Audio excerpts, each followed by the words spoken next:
Back in 2018, when I was a freshman, I always asked myself, will I ever fit in this community? Because architecture is a hard thing to learn. You have to be in groups. Turns out, everyone is friendly. Back in 2018, when I was a freshman, such a short amount of time. The lecturers are nice. They don't just give you the lecture. They want you to become what you want to be. There are labs, studios. One of the studios is studying about traditional architecture here in West Borneo, which I think is important that we know what we have. When you know what you have, you will know what you'll build, because identity is necessary. Once in a while, when I have free time, I'll visit the park located nearby. There's one place that I visit quite often, which is here, the library. There's a lot of people here, especially in the afternoon before the sunset. The sky is pretty, the atmosphere is good. Overall, I'm so proud and so happy to be the part of the community.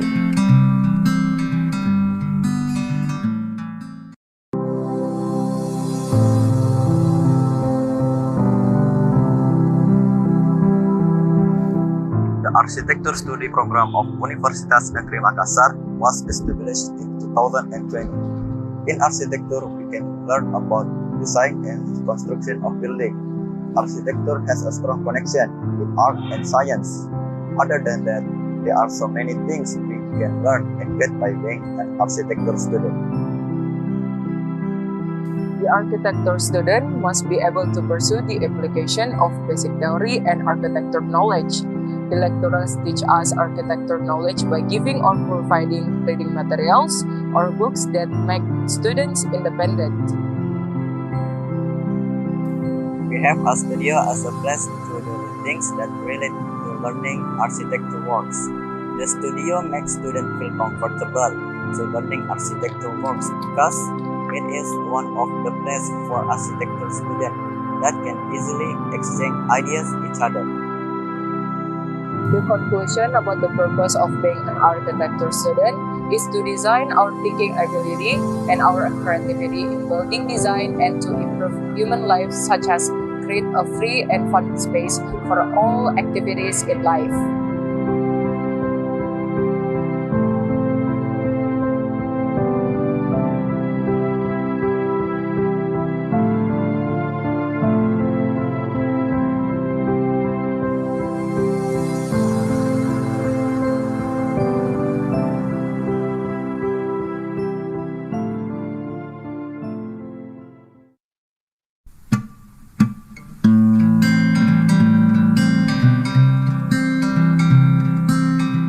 Back in 2018, when I was a freshman, I always asked myself, will I ever fit in this community?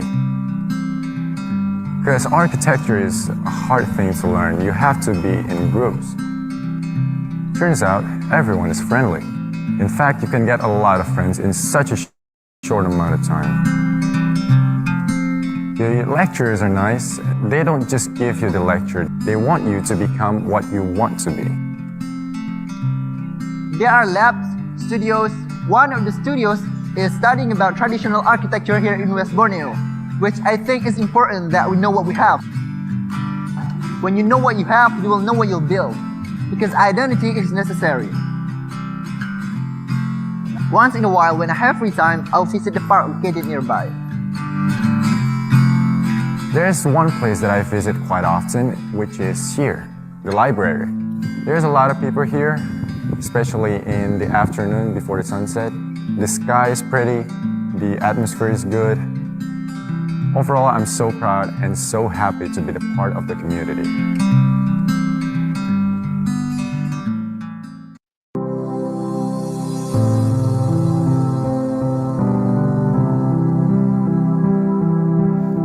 The Architecture Study Program of Universitas Negeri Makassar was established in 2020. In architecture, we can learn about design and construction of buildings. Architecture has a strong connection with art and science. Other than that, there are so many things we can learn and get by being an architecture student. The architecture student must be able to pursue the application of basic theory and architecture knowledge. The lecturers teach us architecture knowledge by giving or providing reading materials or books that make students independent. We have a studio as a place to do things that relate to learning architecture works. The studio makes students feel comfortable to learning architecture works because it is one of the places for architecture students that can easily exchange ideas with each other. The conclusion about the purpose of being an architecture student is to design our thinking ability and our creativity in building design and to improve human life, such as create a free and fun space for all activities in life.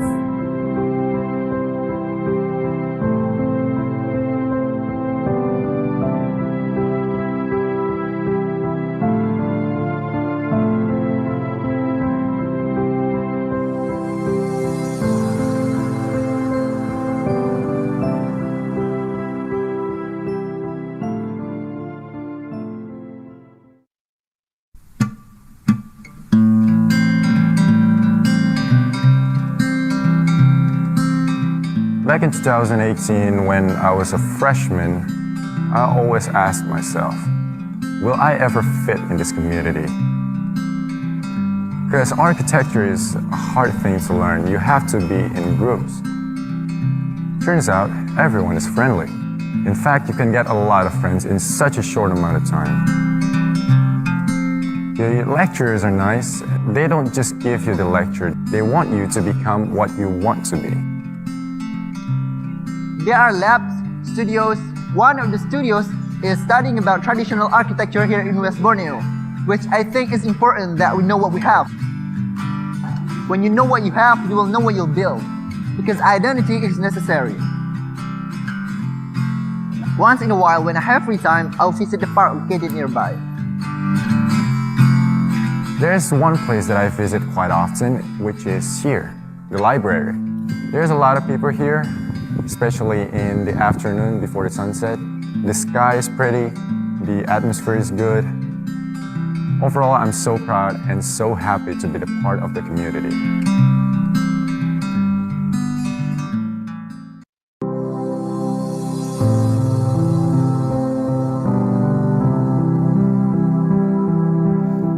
The Architecture Study Program of Universitas Negeri Makassar was established in 2020.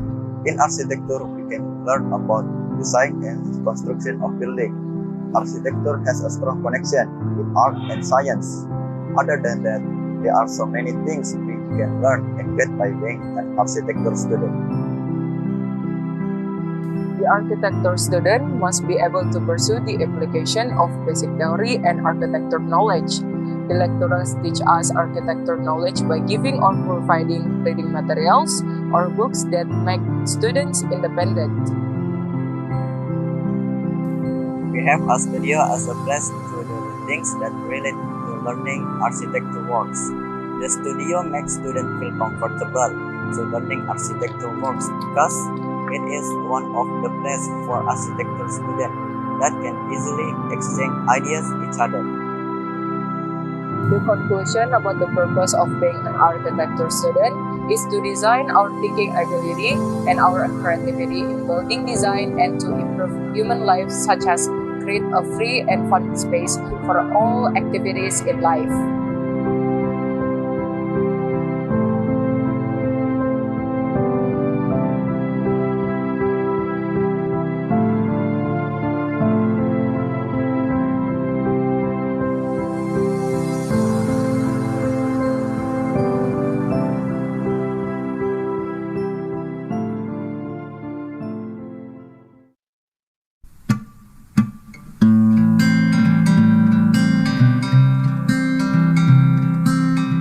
Back in 2018, when I was a freshman, I always asked myself, will I ever fit in this community?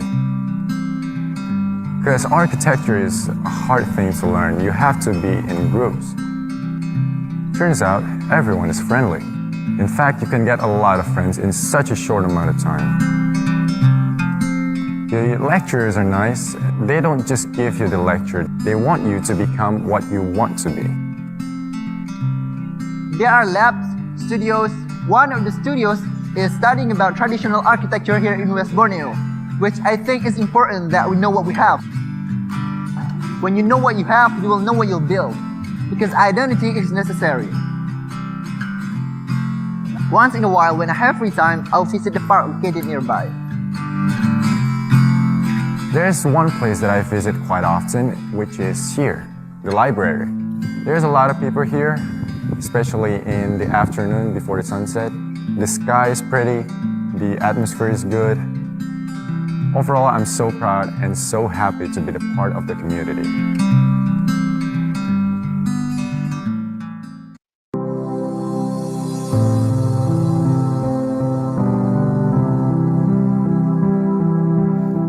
The Architecture Study Program of Universitas Negeri Makassar was established in 2020. In architecture, we can learn about design and construction of building. Architecture has a strong connection with art and science. Other than that, there are so many things we can learn and get by being an architecture student. The architecture student must be able to pursue the application of basic theory and architecture knowledge. The lecturers teach us architecture knowledge by giving or providing reading materials or books that make students independent. We have a studio as a place to do the things that relate to learning architecture works. The studio makes students feel comfortable to learning architecture works because it is one of the places for architecture students that can easily exchange ideas with each other. The conclusion about the purpose of being an architecture student is to design our thinking ability and our creativity in building design and to improve human lives, such as create a free and fun space for all activities in life.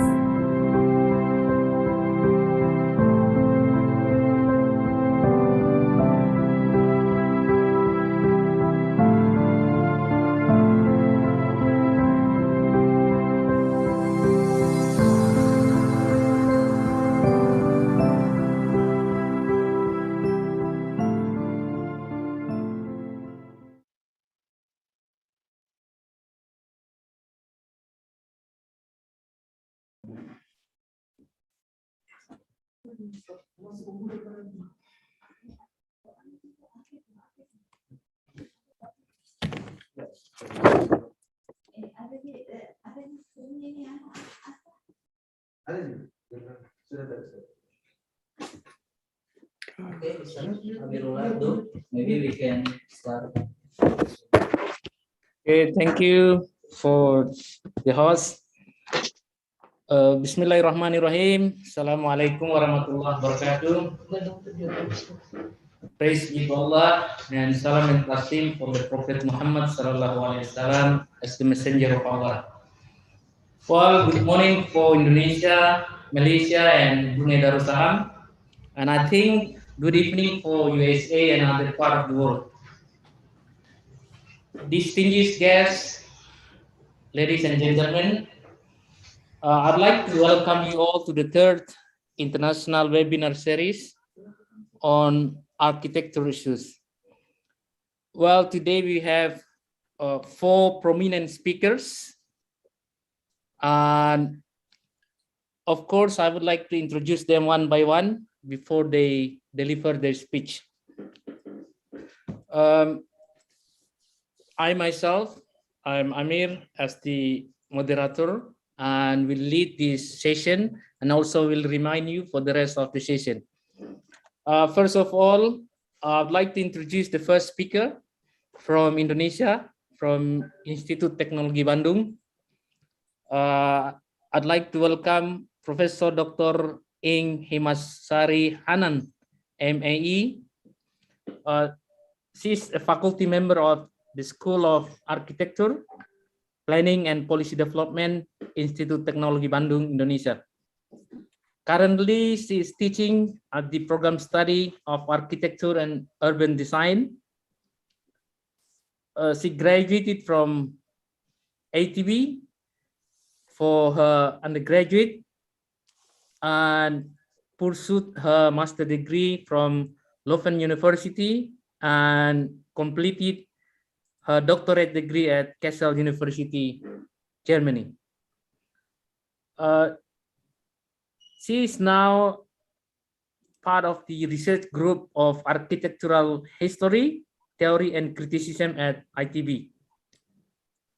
She did a lot of research on vernacular architecture of Batak Toba, Bali, Aga, the settlement in the complex of Javanese Cretan, and supervised a large number of theses in various traditional architecture in Indonesia.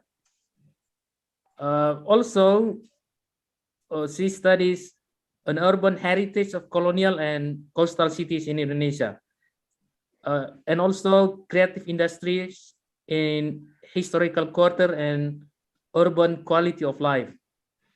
She's interested in preserving cultural heritage for creative tourism.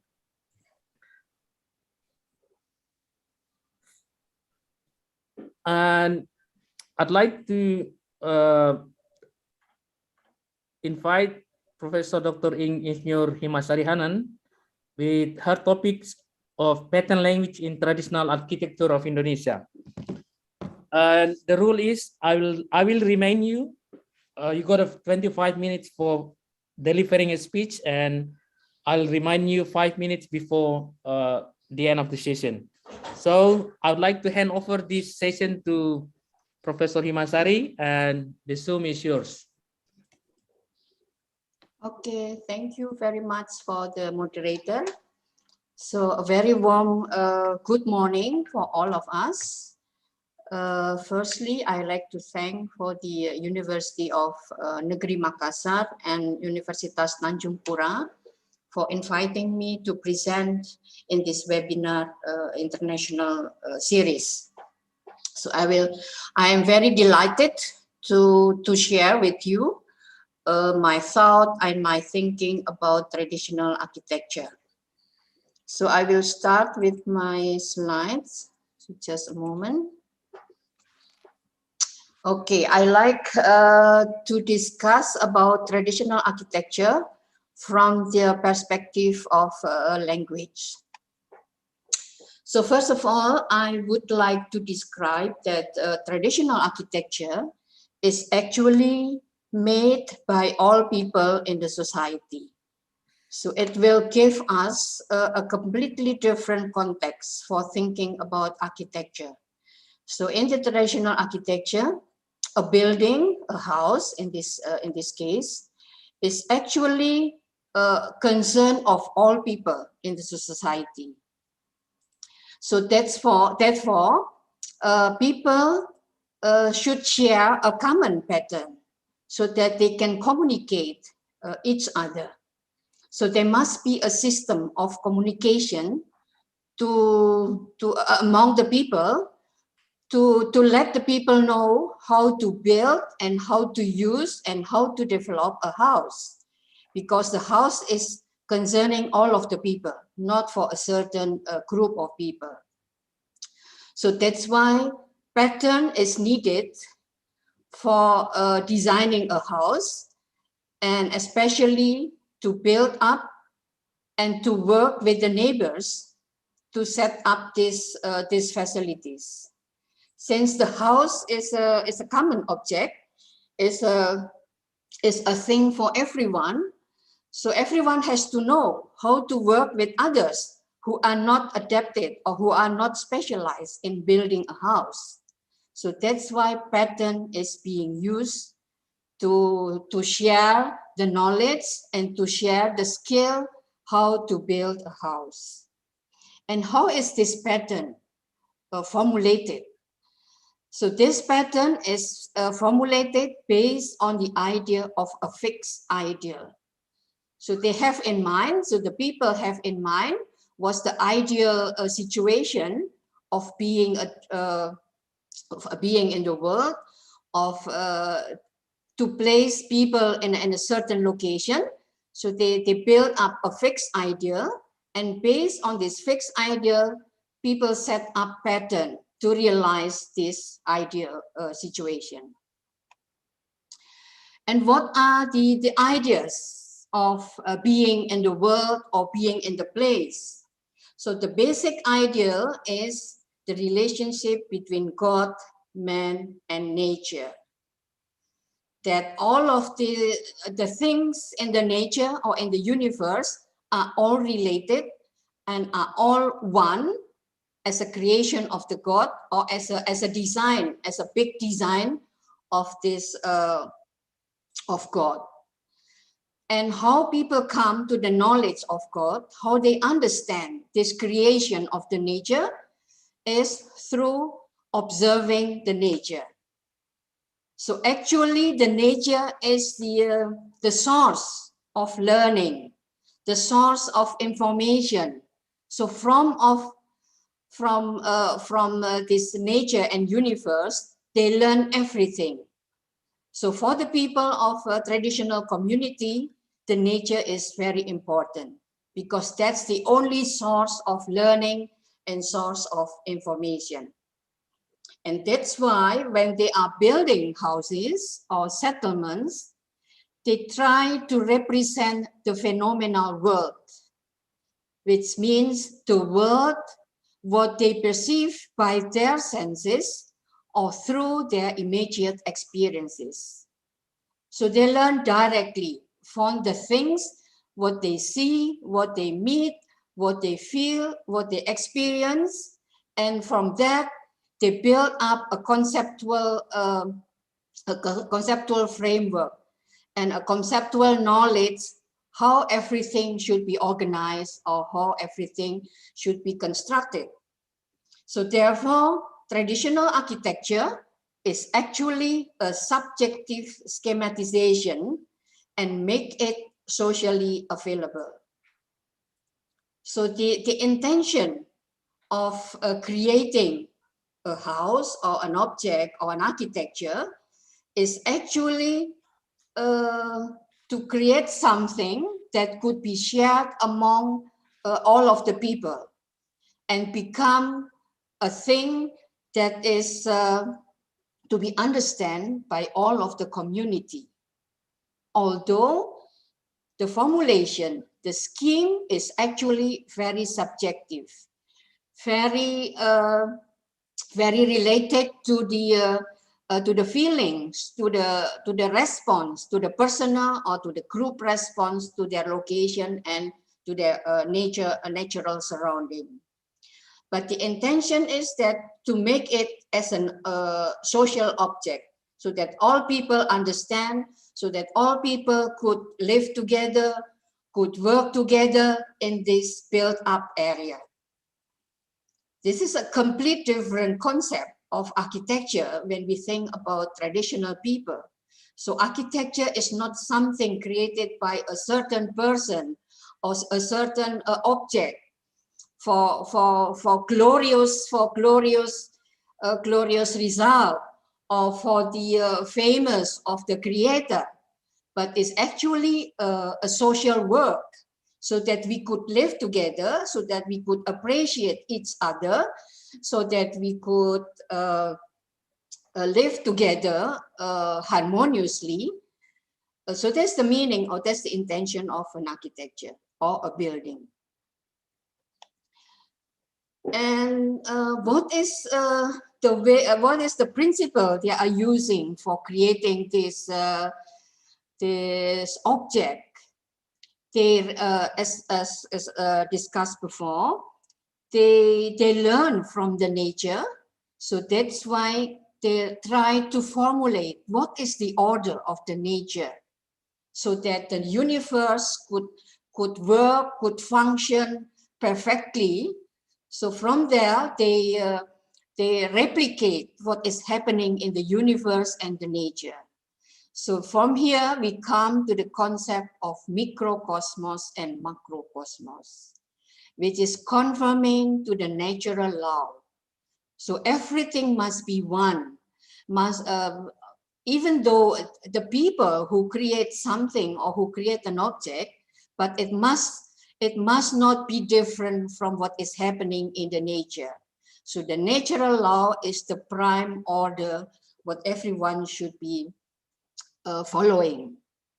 So that's why a building or an architecture is mirroring and establishing a replica of the nature. So what happened when people think about the nature? So first of all, when they build up their living or their dwelling area, they try to set up walls. They try to define the territory of the group of the people. So they have to identify which area or which territory belongs to a certain group of people. So defining territory is the first thing what is supposed to be formulated when people dwell in a place.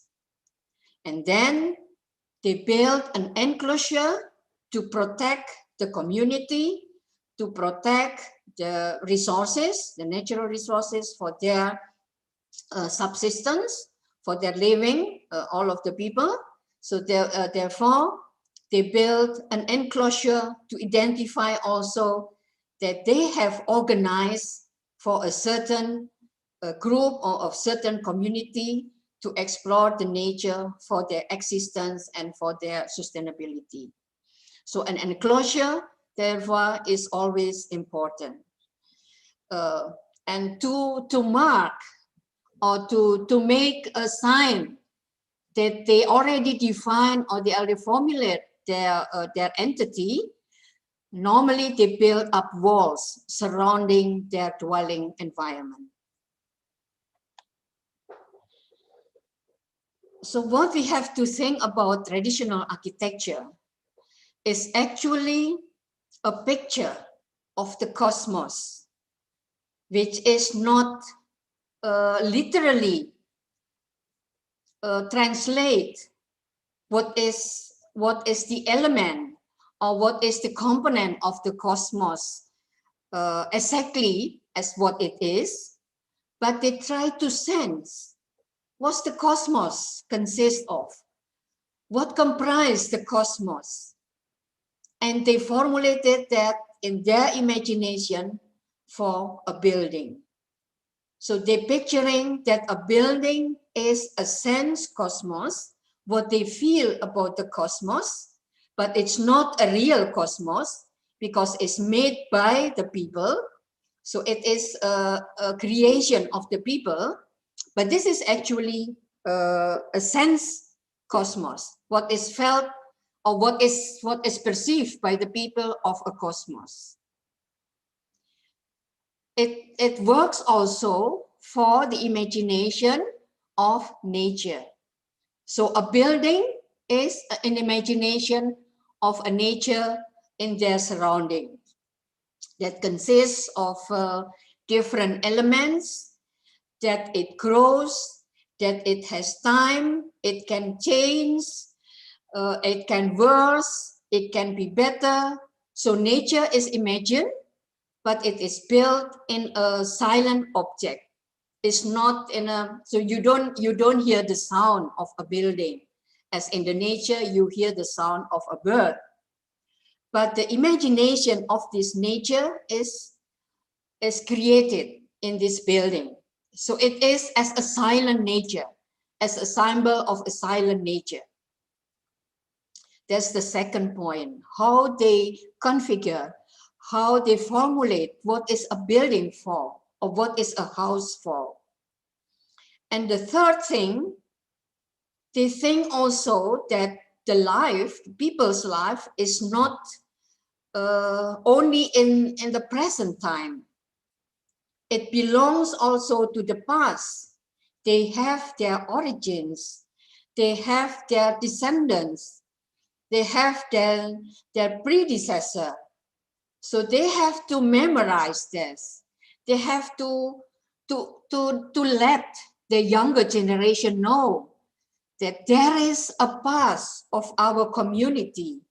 There is a former life of the people of the settlement. So that's why The house, the settlement, the building is also the expression of the memory of the past, of their ancestor, of their forefathers. They respect what their forefathers has been built for the present situation. And for that, they express their respect to the forefathers by designing or by creating places, buildings, organization to express that respect. And the fourth point, that they think also how to live together, how the people should get the harmonious living. So that's why a building and a settlement is also a reflection of a thought on the social concept, on the social behavior of the community. So the building or the house is like a visual rules, how people should live together, how people should behave in their community. So building is like the language, it's not expressed in words. So parallel to the grammar in the language, so the architecture is actually a language using pattern to express what should be said to the younger generation, to the neighbors, to the other people, to the other community. So it's parallel to the language. There should be a grammar. There should be a structure in setting up facilities or objects in the dwelling place. So there must be pattern for that. And as it's mentioned before, it is an expression of a collective memory, the knowledge of the ancestor, the forefathers, the colleagues, the neighbors. This should be expressed, which is not in words, but in objects, in visual elements. And that becomes architecture. This is an expression of the collective memory. It stands a lot of memory in a building or in a house of the traditional people. And various forms, so all styles, all building forms is actually a package or an enclosure of a fixed ideal or the ideal of the people, what they think, the ideal situation, the ideal environment. It is framed, it is frozen in the form of buildings. So various form is actually the record of what is being considered as ideal of the certain people or a certain group of people. And after they have formulated what is the fixed idea, they use elemental form, which can be applied in many places, in many areas, in different times, and for different purposes. So they are not away, they are not going away from these fixed ideas, but they have room to express their creativity and their feelings and their additional ideas, how through the time their settlements, their building, their community could be changing and could be developed gradually. So for that, they stick to elemental forms which can be reused, so they can use it many times after that in a different way, in a different context, and also for different purposes. But they stick to a certain elemental forms. And this is the following pictures are examples how the traditional people formulating architecture or house or building as a a pattern language. So this the pattern used for this example is the oneness. The cosmos is one. The universe is a one big system. So a building then is also defined as a one single mass entity. And it's also enclosed because the universe is not unlimited. There is a territory for that. So that's why a building is always defined as an enclosed structure to signify what is the territory of the building or the house. And the house is also functioning as a shelter, as a protection for the people who is living in it. And what is defined by the architecture is always using and always replicating and developing from this theme, from this schema. So main building is always a single unit, and that is the place for the human being and for the ancestor, for the people. And for the activities concerning other people or other activities which is adding or coming after this ideal concept of the people, they put an additional space by adding a new structure in front of the this single unit, and usually used in the form of a front bench and used for all supporting activities, for working, for conversation, for children to play, for all other activities which is developing with the time, then it will be accommodated in this additional space. What is interesting also that traditional people is stick to this pattern. So this oneness, this individual structure, this shelter concept is applied in many other functions, whether it is in a religious area, for the temple, for praying, for worshiping building. They use the same pattern. There's always this in many function for these religious activities. They just make several buildings, several individual structure.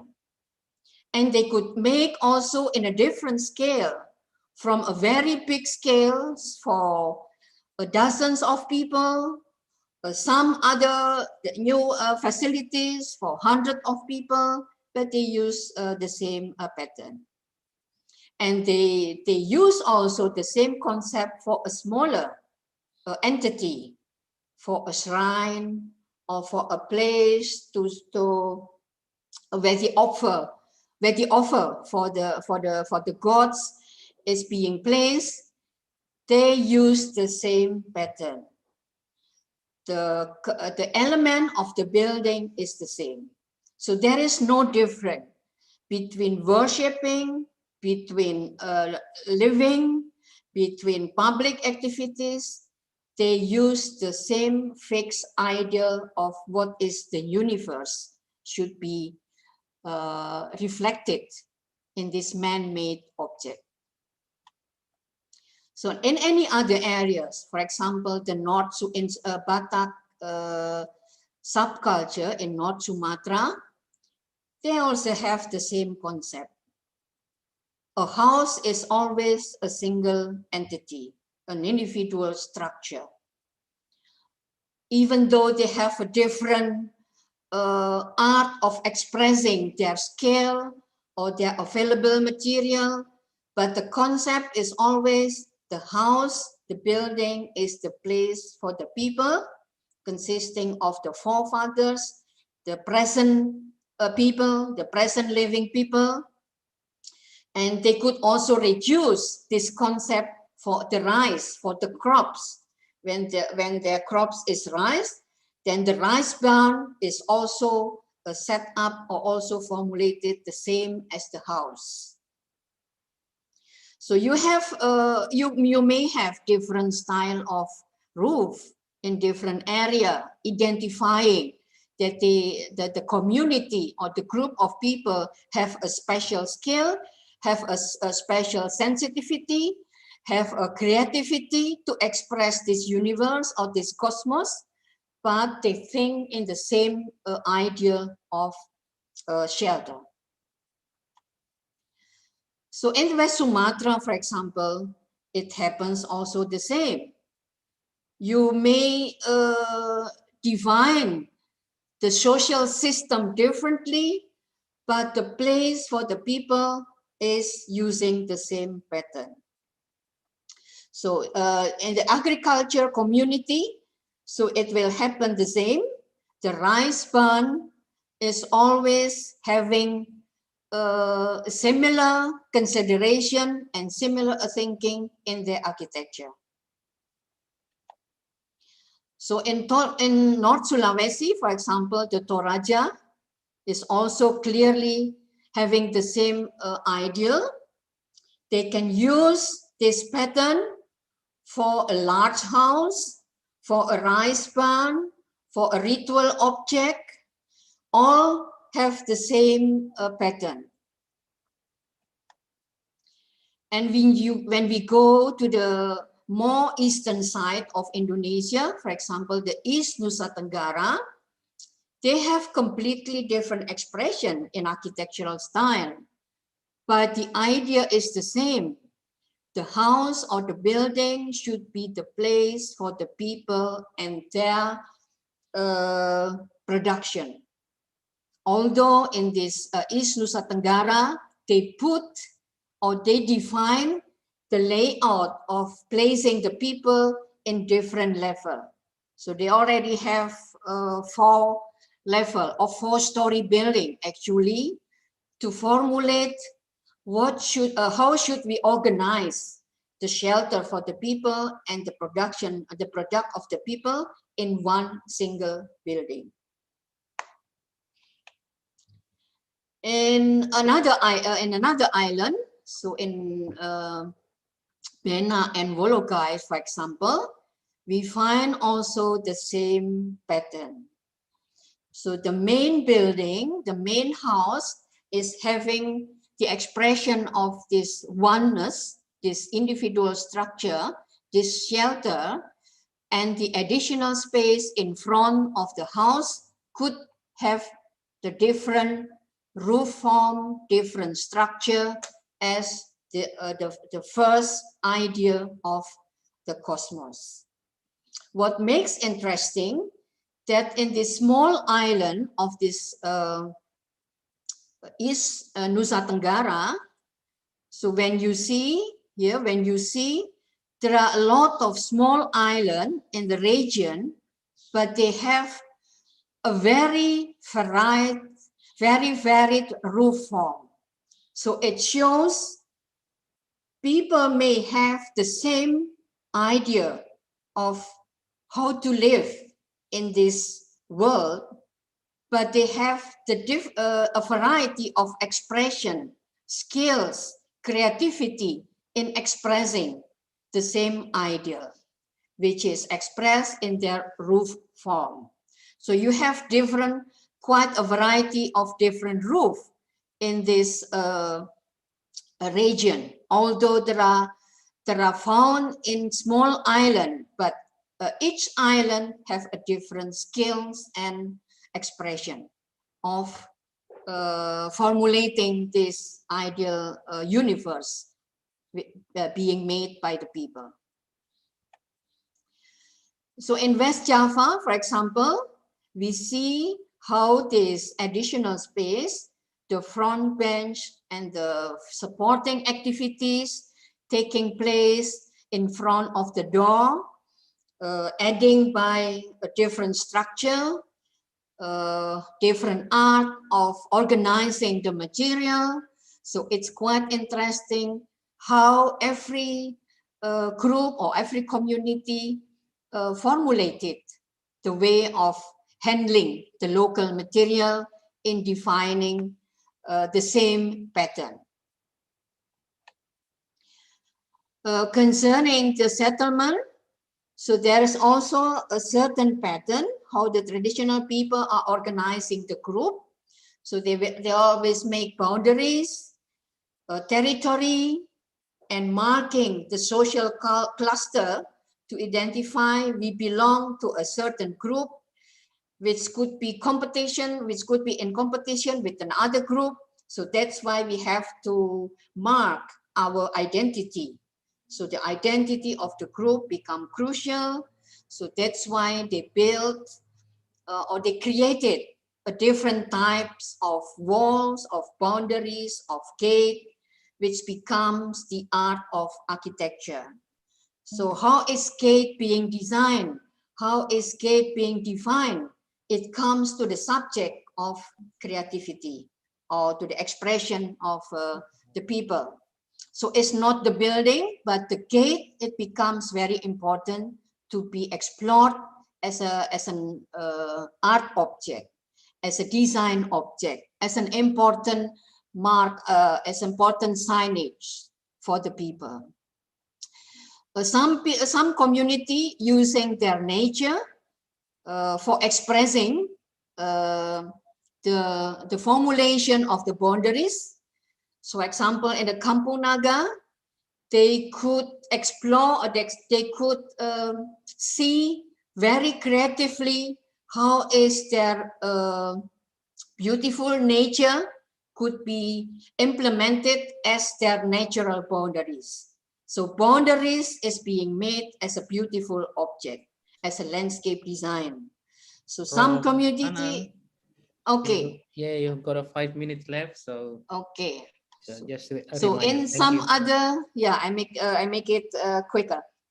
So in some other areas, for example, there is the pattern of the open space in the middle of this row of buildings, and there is a landmark in the middle of the open space and the meaning of space between buildings. And it is also used in different functions at various scale to create the sense of community, to create the social space, and to make a complex of building identifiable. And for the interior, for the inside of the building, they have traditional people have also a pattern in organizing the space. They always divide the space inside the building as the place for the ancestor, the place for the fireplace is equal to kitchen, the place for the couple's realm, and the place for the children's realm. And when we differentiate between interior and the exterior, we could see that the interior of the building is more for sleeping and cooking, and the exterior for the supporting activities and socializing activities of the people, of the inhabitants. So we see all of the division of the rooms in the traditional houses is strictly organized to define where's the place for the ancestor, where's the place for the couple, and where's the place for the children and the fireplace. The same, similar also for any other regions. So a house is only one common space, but unwritten consensus, they know where is the area for the couples, for the parents, where's the area for the children, and where's area that they can use as a common space. So although the size, the form is different, but they have the same pattern. And as a conclusion, so in my opinion, the future study of traditional architecture is quite challenging. It's not just talking about the form, but we are now dealing with the how is morphology is being, how do you say that? Is facing the flexibility of function. This means that how we interpret these fixed forms, which is defined by the traditional people, they have a clear idea, a clear concept of this fixed form actually. How should we interpret this fixed form to the changing meaning of the nowadays way of living. So the study should be dealing with the morphology, there's talking about the form versus the flexibility of function, because we have a different division or uses of rooms.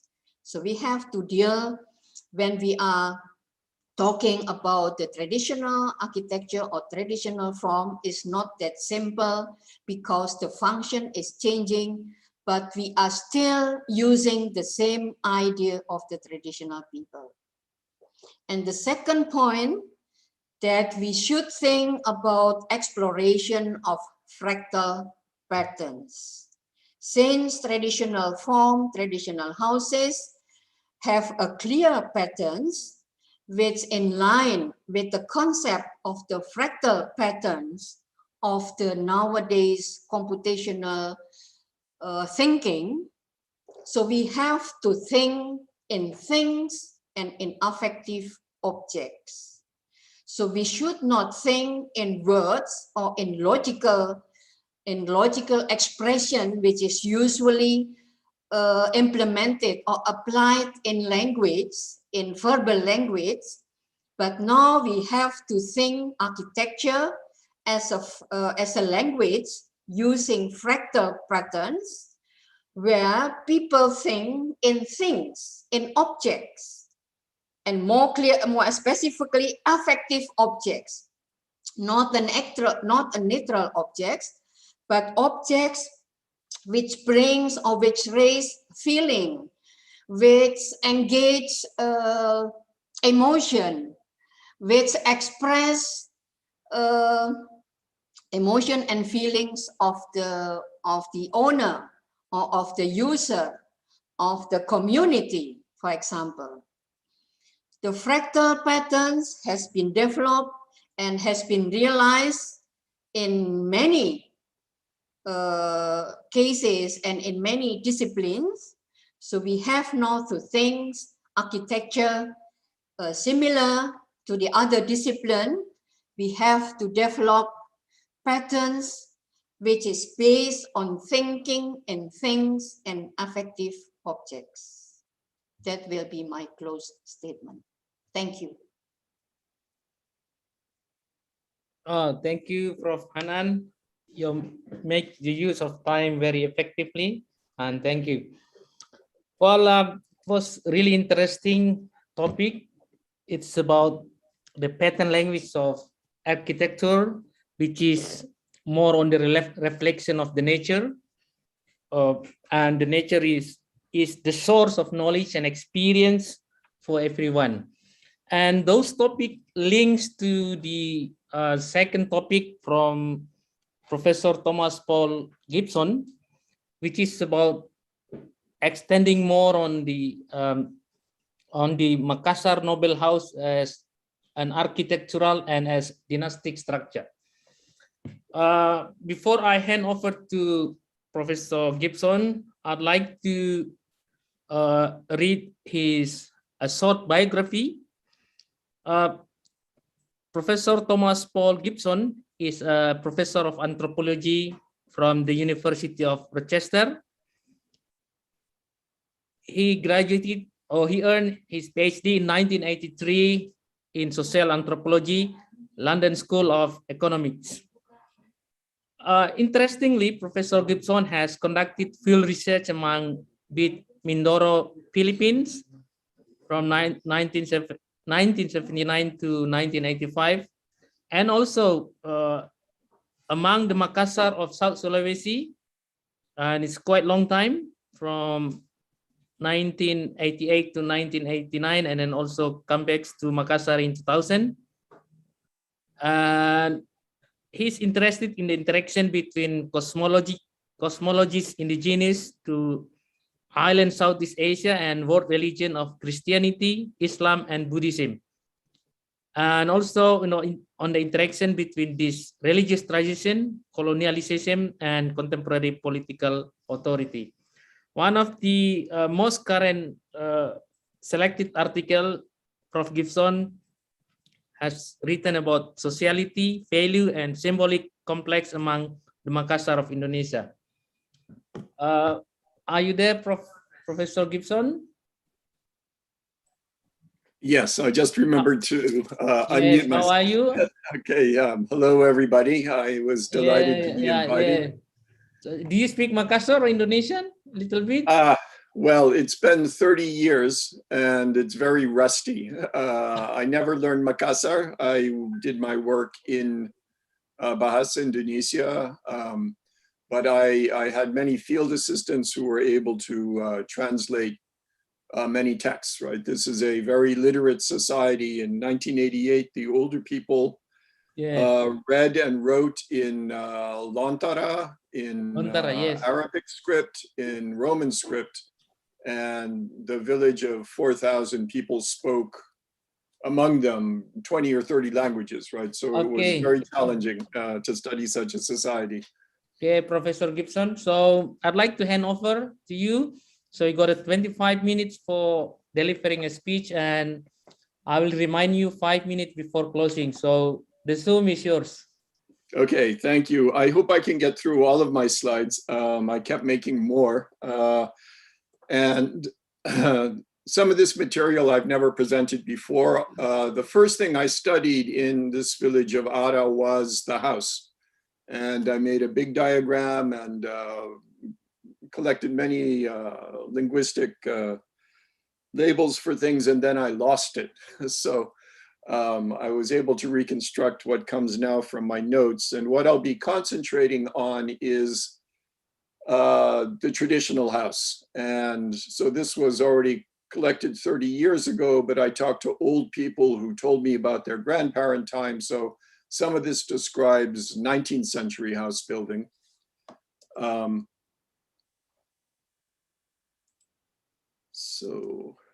I will go all the way back to the Bugis Ilagaligo epic, in which Batara Guru brings down with him from the upper world an entourage that include craftsmen, and the chief of these, the Pua Oragi, settles in the village of Wotu at the northern end of the Gulf of Bone. This is the village where Sawarigading, eventually one of the main heroes of the epic, who sails all around Asia in his magical boat, had his boat built, and the people of Ara are famous for building the Pinisi boat, the largest sailing boats of Indonesia, really. And their experts are called Oragi. And it took me a long time to figure out where that term came from.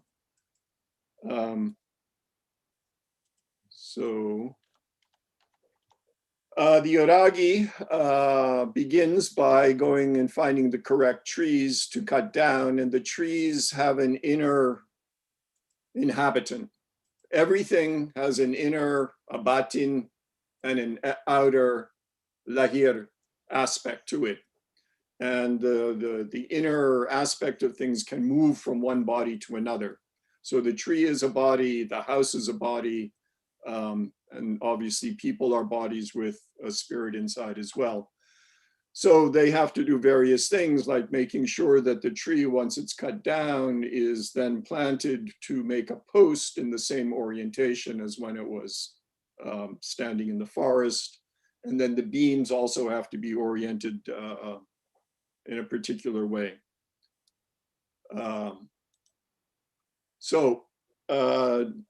Today, people begin to make a house by constructing these tiers of house posts, lining them up on the ground. But traditionally, you would have actually planted the post in the ground and then made the slots for putting the beams while the posts were already in place. But this is a more efficient way. So just showing. Houses consist of a number of posts, and two of them in the village of Ara are central, a male post and a female post. Now in neighboring villages, some villages just have the benteng tanga, the middle post where the spirit of the house is attached. But in Ara, there is a male post and a female post, and people there have a strict rule of inheritance by the eldest daughter. And I was able to collect genealogies, and this is really the case. 85% of the time, the eldest daughter inherits a house at the time of her marriage. And at that point, she and her husband move into the central chamber, the wili, and that is where procreation occurs, where new life comes into being. So the male post is in front of the female post, and underneath it, you have to place certain ingredients, a bit of steel that forms a boundary to the house. I won't go through all of these detailed displays that are created for different ritual purposes because they're usually quite long. But the philosophy behind them is that all matter is made of 4 elements: earth, air, fire, and water.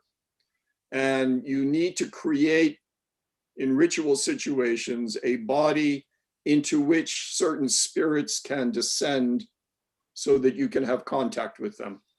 So having piles of 4 different colors of something creates the preconditions for embodying spirit. Coconuts and bananas are used also to represent the head and the rib cage and so on. So you'll see when I get to the photographs many examples of that. So once the house, you make these tiers and then you erect them in a certain order, and then you slide these cross beams through. And the Oragi say that the house acquires its spirit, called the Balapati, at the moment the cross beam connects the male and the female post, which is the first one that's put through. And now the house has a life of its own. This is a photograph of the sort of things that are put together on display. In this case, this is for the chief house builder, the chief architect, who will take these things home with him, and then they'll be cooked and they'll be consumed. So the male and the female post are thought of as the elder brother and the younger sister. And the first move that the Oragi does is to chisel a little hole in the center post, which is the pusi, the navel of the house, the point of attachment of sumanga, of the life force to the house. And the first shaving that is cut out of that post is preserved in oil in the same way that the umbilical cord is dried and preserved in oil of a human child, right? There are many parallels all the way through between the house as a body and the human body. Driving around South Sulawesi, if you see a house being built, you will see these things attached to the posts. There'll be a sarong, there'll be a bunch of bananas, and I'm not sure where else, and maybe people can help me with this. In South Sulawesi, you would have a female post as well. In Ara, you will see that this is the female post on the right, and the offerings are placed higher up because the attic is the place of the ancestors. There's an ancestor shrine there in which the spirits of the dead return to the house after death and take up their place in the attic. And because it's a matrilineal system of inheritance, the ancestors are identified with the women of the household.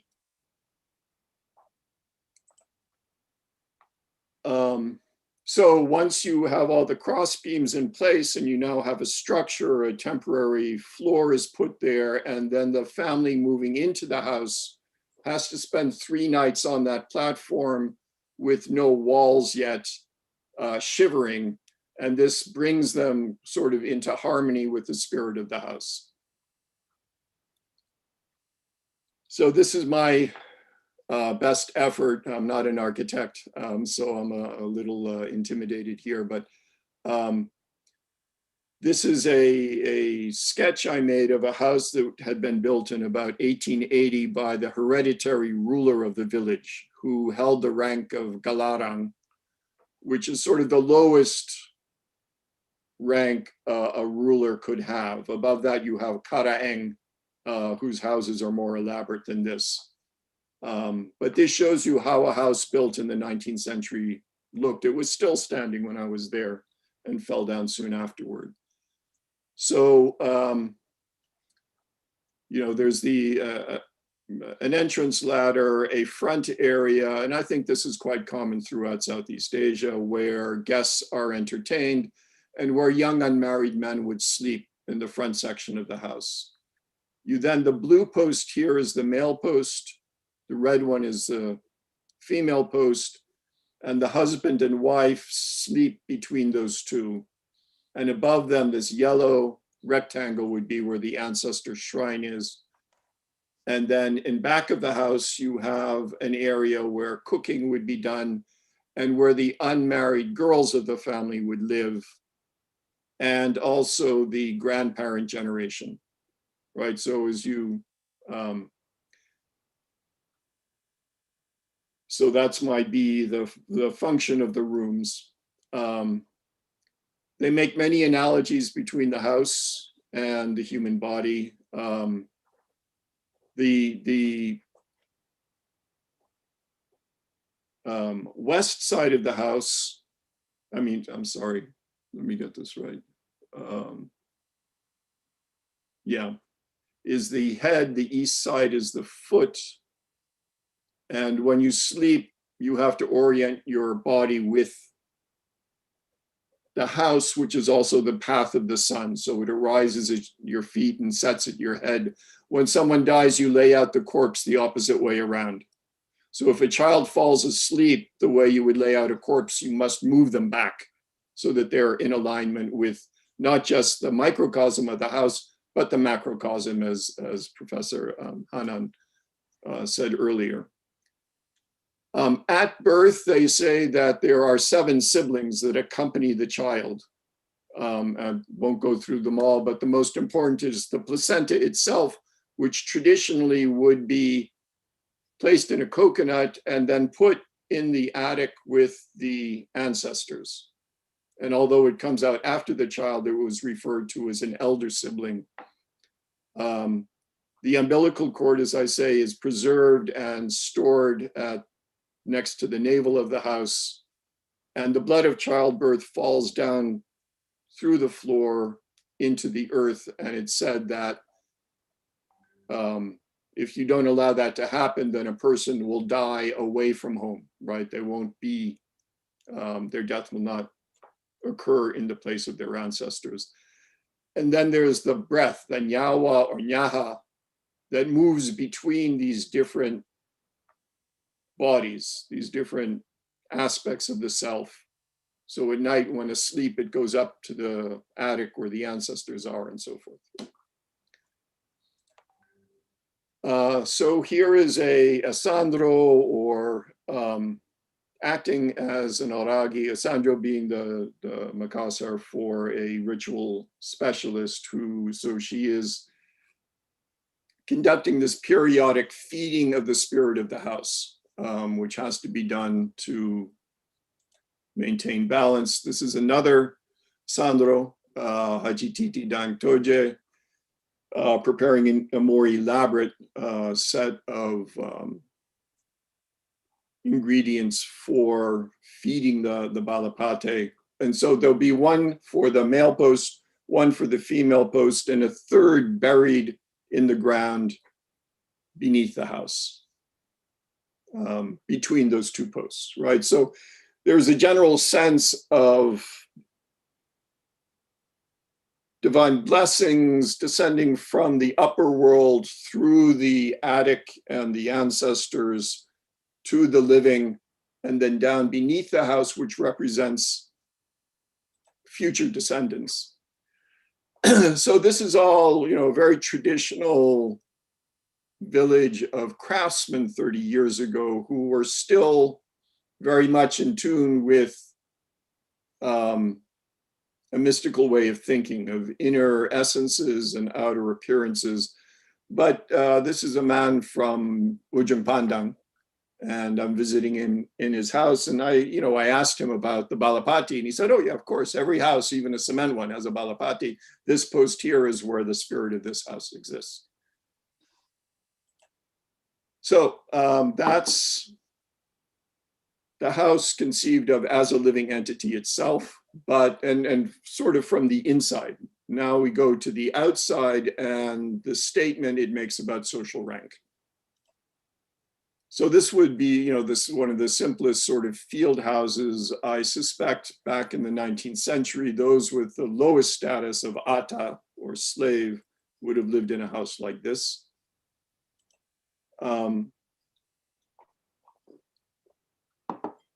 This is a more, this is a house with 9 posts with additions at the front and the back. Now used, it stands out in the field, not in the center of the village. So, it's just used when people are working on their crops. This is a house that's making a claim to high status, the status of Karaeng, which the rulers of Ara lost in the 1560s when the Somba of Goa absorbed the village into his empire and demoted the ruler to Galara. So no one was allowed to build a house like this until 1947, when during the War of Indonesian independence, the Dutch were trying to set up the state of East Indonesia and hang on to the outer islands and just let Java and Bali become independent. And so the man they had installed in 1915, they then gave the title to Karaeng, and then he built a Karaeng's house. So it has 5 posts across the front, not 4 like the Galarang house. And then it has these three louvers in the front gable, which is also a sign of noble rank. My partner during this research was Abdul Hakim Dayang Pacha, who was the one who took me around and introduced me to all the experts in the area, made introductions, and helped me more than I can credit. In the 1990s, the provincial government decided that houses were actually the best representation of adat in South Sulawesi. So every kabupaten built a model house next to the Benteng Sombo Opu, where one of the palaces of the kings of Goa was restored. And so this is me standing next to him. I was known as Dayang Emba in the field. This is an old photograph of the Bala Lompoa, the royal palace of Goa, taken sometime in the late 19th century. And here you see there are 7 posts across the front and 7 posts from front to back. So it's built on 49 posts, and it has 5 louvers in front. This is another photograph I found of the Arompone, the king of Bone, the biggest Bugis state, who had a residence near Fort Rotterdam. 6 posts across his front, 10 from front to back, or 60, right? So, and of equal rank to the ruler of Goa. And then this is a palace built for the, the heir of the kings of Goa in contemporary Makassar. Okay, my third part is connecting the house to the cosmos as a whole. So this is an illustration from my book, And the Sun Pursued the Moon, which is about the indigenous culture of the Makassar and the myths of the founding royal ancestors, which took place in the 1300s and 1400s. So the whole cosmos consists of 3 levels, just as the house does: an upper world, a middle world, an underworld, and you have water sort of connecting them all, right? Rising as a vapor from the oceans, turning into clouds in the sky, returning as rain, and then flowing back into the sea through rivers. And every village in South Sulu, well, I don't know, every village I went to has a place where there is a stone that is the Pusitana, the navel of the earth that connects to the underworld, and another stone onto which the founding royal ancestors descended from the heavens and were then discovered by local people and recognized as their rulers. The Palantikan, you know, this is Atlantic, this is where the rulers are installed each generation. So the realm as a whole is like it's fractal, again, as Professor Hanan said. There is the cosmos as a whole, then the realm, then the house, then the human body, right? And at each level, you replicate the same relationships.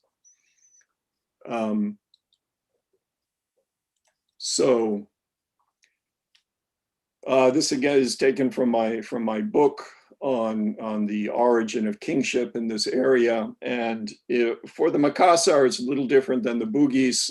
Usually there is a princess who is descended from the upper world, and she is met by a prince, often from Majapahit in Java, right? From a powerful foreign empire, meets then this being that descends from the skies. They marry, they're recognized as the rulers.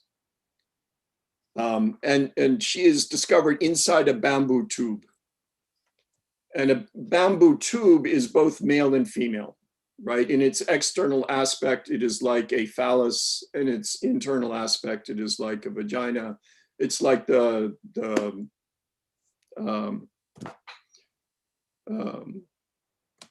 I'm trying to remember the Sanskrit now, the yoni and the,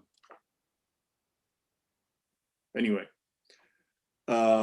So. Gibson? Yes? Yeah, if you got 5 minutes left. So. 5 minutes, okay, thank you. Thank So you. anyway, bamboo is the sign of noble descent, right? Because it is the vehicle in which the gods descended onto earth. And so at weddings, only those of noble descent were allowed to construct certain bamboo decorations and vehicles and so forth. So this is carrying the gifts to the bride. This is the bride's family receiving the gifts. This is the groom going up the bamboo stairs. And then once a marriage has produced offspring, more than 2, right? A male, a female, and a third, right? It shows that the house itself and the married couple are fertile and productive. You produced a supplement.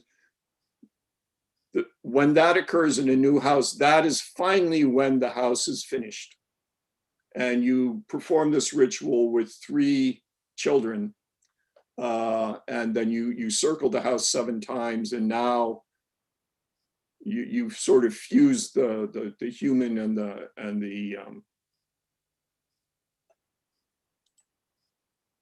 and this is a bamboo.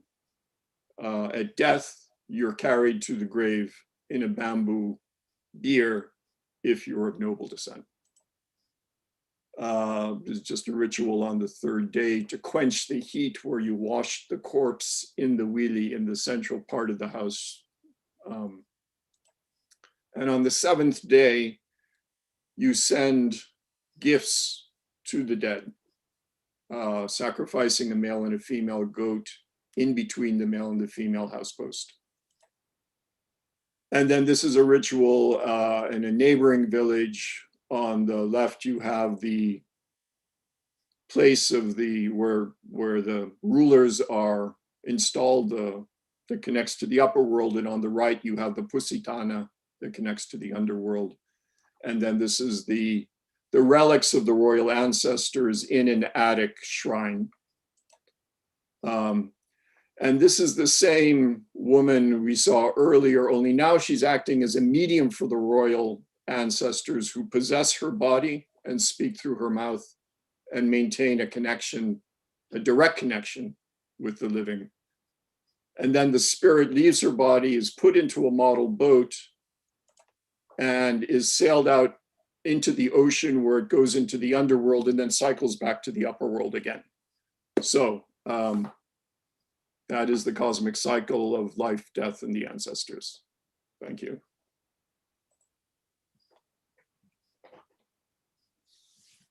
Okay, thank you, Prof. Gibson. Just like to remind for all the participants, so if you got any question, including for Professor Hanan and Professor Gibson, so you may write it in the chat box. So we will deliver your question address your question to the speaker after all the four speakers present their speech or deliver their speech. Well, thank you very much. And I'd like to continue to the next speaker. So it was really interesting about learning about Makassar and from inside the house meaning, and also the Makassar cosmos. And also this also related to the next speaker about traditional house of Malay, the architecture of traditional Malay palace in Southeast Asia. And those topics will be delivered by Professor Dato Sri Air Dr. Asia binti Abdul Rahim. I'd like to read a little bit about Professor Asia's background. Now, she worked as a professor at the Department of Architecture, Kuliah of Architecture and Environmental Design, International Islamic University of Malaysia.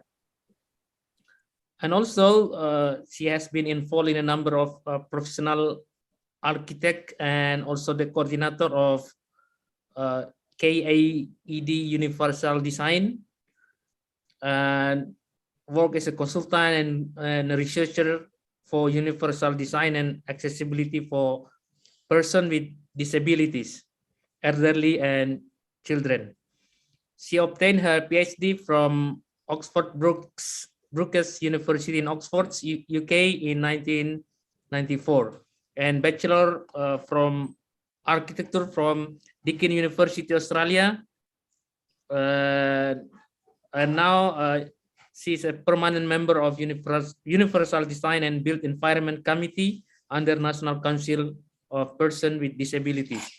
So I'd like to hear this very interesting talk, and I'd like to hand over the Zoom to Professor Asia. Are you there, Professor Asia? Hello, Professor Asia. Yes. Assalamualaikum Waalaikumsalam warahmatullahi warahmatullahi wabarakatuh. So, do you see my screen? Yes, we can see. I'll give you a 25 minutes to deliver a speech, and I'll remind you 5 minutes before you end your speech. So the Zoom is yours. Okay, thank you very much. Assalamualaikum warahmatullahi ta'ala wabarakatuh. First of all, I would like to thank Mr. Chairman, Chair Amirul Abdu, distinguished professors, speakers, and I also would like to thank the organizer, University Negeri Makassar and University Untan, for inviting me for this presentation. Let me see.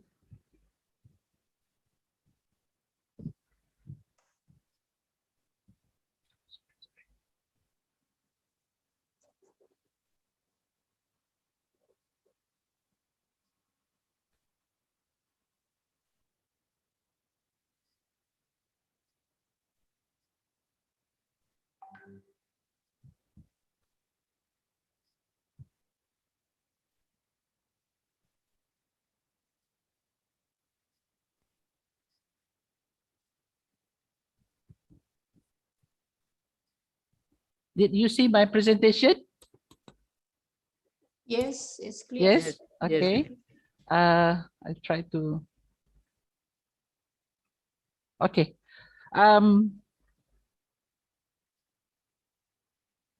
Okay, the title of my presentation is The Architecture of Traditional Malay Palaces in Southeast Asia.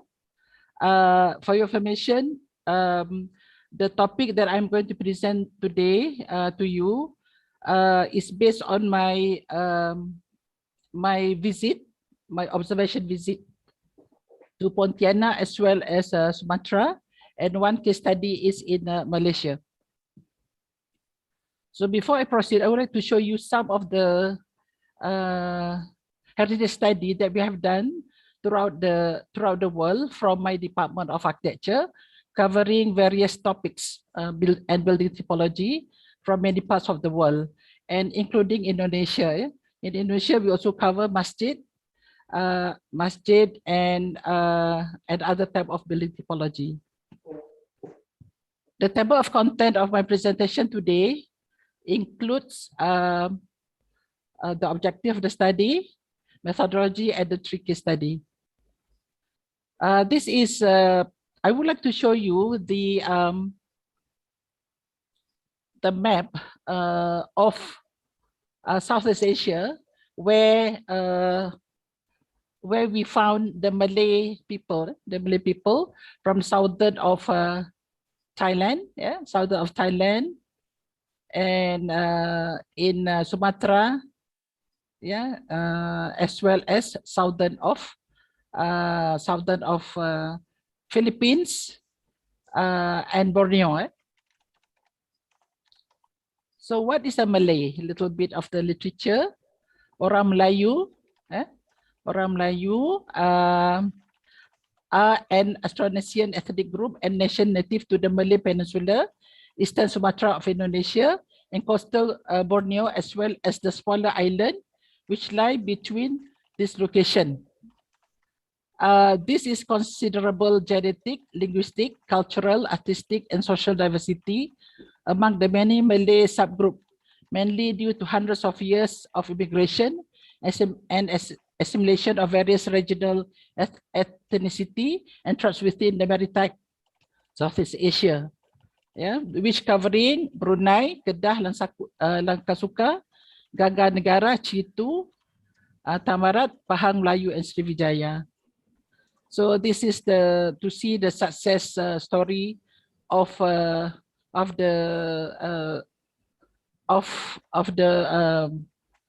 major urban cities. So this is the intention of this paper. So I would like to highlight to you, my case study will be in Sumatra. That was my first visit to Bukit Tinggi. And also Istana Sri Menanti in Negeri Sembilan. So actually, the majority of the population of Negeri Sembilan come from Sumatra, especially in Bukit Tinggi. The majority of them are Minangkabau people. And I managed to visit Pontianak. I love this place very much. And I would like to share my experience and my overview of Istana Kadriah. The first one, I would like to touch a little bit on Istana Pagaruyung, West Sumatra, when I visited this place. A little bit of the background, you can read from my presentation. What is important about this is that the majority of the population is Minangkabau people, while the minorities include Batak, Javanese, South ASEAN, and Chinese. So you can see the reflection of architecture, and I was very happy to listen to Prof. Himasani presentation because you are talking about the philosophical traditional architecture, which I think very, very interesting, from the root of architecture and how we understand traditional architecture. And you also highlighted the relationship between God and man, man and environment. I think that three concept is very Islamic. This is what we practice in IIUM. And then the way you analyze that particular concept was very, very interesting. And how we architects or students in architecture try to get ideas in in designing their buildings. So I want to touch a little bit about Padang, very interesting place. Yeah, West Sumatra having 1.1 million population in 2014. And I think my life is much easier now because Prof. Himasari has highlighted about form and so on, a reflection of the architecture of certain place. So if you refer to this example, the two buildings that I have highlighted here in West Sumatra is the Minangkabau International Airport, highlighted the roof as well as architecture in Lawang. The next one is Bukit Tinggi. This is very interesting architecture. Also, you can see the roof of this jam gadang, reflection of application of Minangkabau roof. Bukit Tinggi is the capital city of Central Sumatra. Yeah, this is very important location for visitors as tourist attraction. Little bit on economy and socio culture of Minangkabau people. Yeah, majority involved in agriculture. Yeah, and business and so on. And I managed to try this costume and the traditional wedding cloth during my visit. And actually, when I got married, I wear the same style, this sort of image when I was young. So actually, I'm a Minangkabau, orang Minang. Yeah? So now a little bit of the Rumah Gadang, yeah? The architecture of Rumah Gadang. You can see how this building is constructed, taking care of earthquake as well. And then the example of Rangkiang, yeah, with 4 columns and still using the traditional form, the roof. Yeah? And this is a little bit of the detail of this building. Yeah. A little bit about the background study of Istana Pagaruyung. This is the history, which I'm not going to read because you are going to get my paper, inshallah. The history of the Istana Pagaruyung, and I was informed the original building was burned down by fire, and it was constructed. Yeah? It was constructed as a replica that imitates the original form of the latest palace because it was caught a disaster fire in 2007. So this is very interesting architecture, but the material used, they have changed, especially the structure. They are, instead of using timber, they use concrete. Yeah? So these are the architecture of the Istana Pagaruyung. Other architecture features, yeah? Another example, which is very interesting. And the majority of the building in Pagaruyung is a raised floor, bertiang, with columns. Yeah?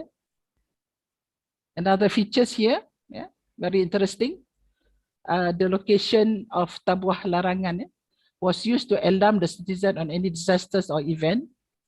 And this is another interesting architecture to see detail, to see the poles that lays on the concrete batu sandi. This is the internal of the features of the Pagaruyung. You can see the column is very high, but this column is made of concrete for long term instead of timber. The architecture of the palace with decoration, and there are rooms as well inside. More example inside the building. If I have mentioned earlier that my presentation today is based on my overview. I didn't do any measured drawing, but basically on literature, and also my observation and visit and interview some of the people there, especially the guide that help us in the istana. These are all the details that we obtain from the Pagaruyung Istana. These are the ornamentation of Istana Pagaruyung, and I can see such ornamentation also in Padang, and as well as in Negeri Sembilan in Malaysia. This is my conclusion from this Istana Pagaruyung. What I can learn from this building although it is a replica, as it is an example, a good example to the young generation to appreciate what we have, the architecture, the architecture that we have produced by our previous leaders, to see how this architecture taking care of the climate, ventilation, lighting, and so on. So next, I would like to share with you Istana Lama Seri Menanti Negeri Sembilan, Malaysia, my case study number 2. So Negeri Sembilan is one of the 30 states in Malaysia, which is lies on the western coast of Malaysia. Yeah, and the majority of the population Minangkabau people, and these people come from Bukit Tinggi. That's why in Negeri Sembilan, especially for Minangkabau people, they have 12 suku. 12 suku, and this suku, the name this suku come the name of the place in Bukit Tinggi. For example, for me, saya suku Payakumbuh, and there is a name place, the name of the place over there. So this is the example of typical Malay houses in Peninsular Malaysia, covering 13 states. Yeah? You can see the north of Peninsular Malaysia is from Kedah, from Perak, and then from Selangor. From Negeri Sembilan, the one on the left, the blue roof, you can see the form of the architecture is almost similar to the one in Bukit Tinggi, but the roof is not very sharp compared to over there, because of the when they construct the architecture, they use local material and so on. And then another one from Malacca, from Johor, from Pahang, from Terengganu, as well as from Kelantan. I agree with Professor Himasari when she highlighted when we look at these traditional Malay houses, then we refer back to various type of building typology. For example, office building, religious building. The owner of the buildings or any organization, they still use the form of the traditional, but the proportion of the building refer to the requirement of the building that they construct. Now I'll show you the bigger picture from the traditional. Wisma Negeri of Seremban, Negeri Sembilan. Top left is the office building for the Chief Minister of Negeri Sembilan. Below is the Seremban State Mosque, Masjid. The top part is office, below is masjid, and these are two examples of traditional Malay house in Negeri Sembilan. And this Rumah Negeri Sembilan from Seremban, the black house. If I refer to the carving, it is also almost similar to the pattern that we saw in Istana Pagaruyung. Yeah? And this is another example. The one with blue roof is my house in Negeri Sembilan, in Rembau Negeri Sembilan. You can see the roof slightly similar to the one in the center.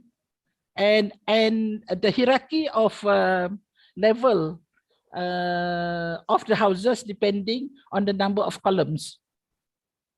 Below is another example of Mahkamah Seremban, or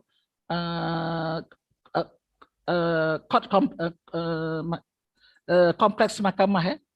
And then you can see the architecture, and also Lembaga Museum Negeri Sembilan, another example, and National Department of Culture and Arts.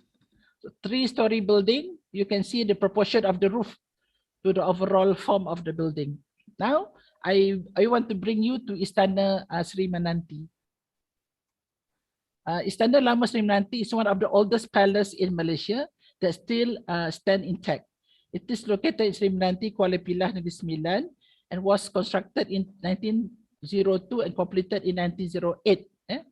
And the original building was destroyed by the British soldiers during the Bukit Putus War in 1875. Istana Seri Menanti was an official residence for the Yang di-Pertuan Besar Negeri Sembilan, and he was the first Agong of Malaysia. So you can see, and in 2019, this palace is going under major restoration process after some of its structure got damaged. So I think they have completed the restoration. So these are some of the work done during the restoration of the palace. And this person, Encik Sahari, is the contractor. And we visited him and he explained to me how he construct the building by taking care all the existing column without destroying everything. Yeah, they really take care and conserve the old structure. So architecture features, this palace was constructed without using any reinforcement of steel nail but PEG system, which is called PASA. Not only this palace, but also my house. My house that I show you just now, also constructed using PASA. This palace has 99 columns, including 4 main columns or tiang seri with 67 feet length. It is stated in the official website of Lembaga Museum Negeri.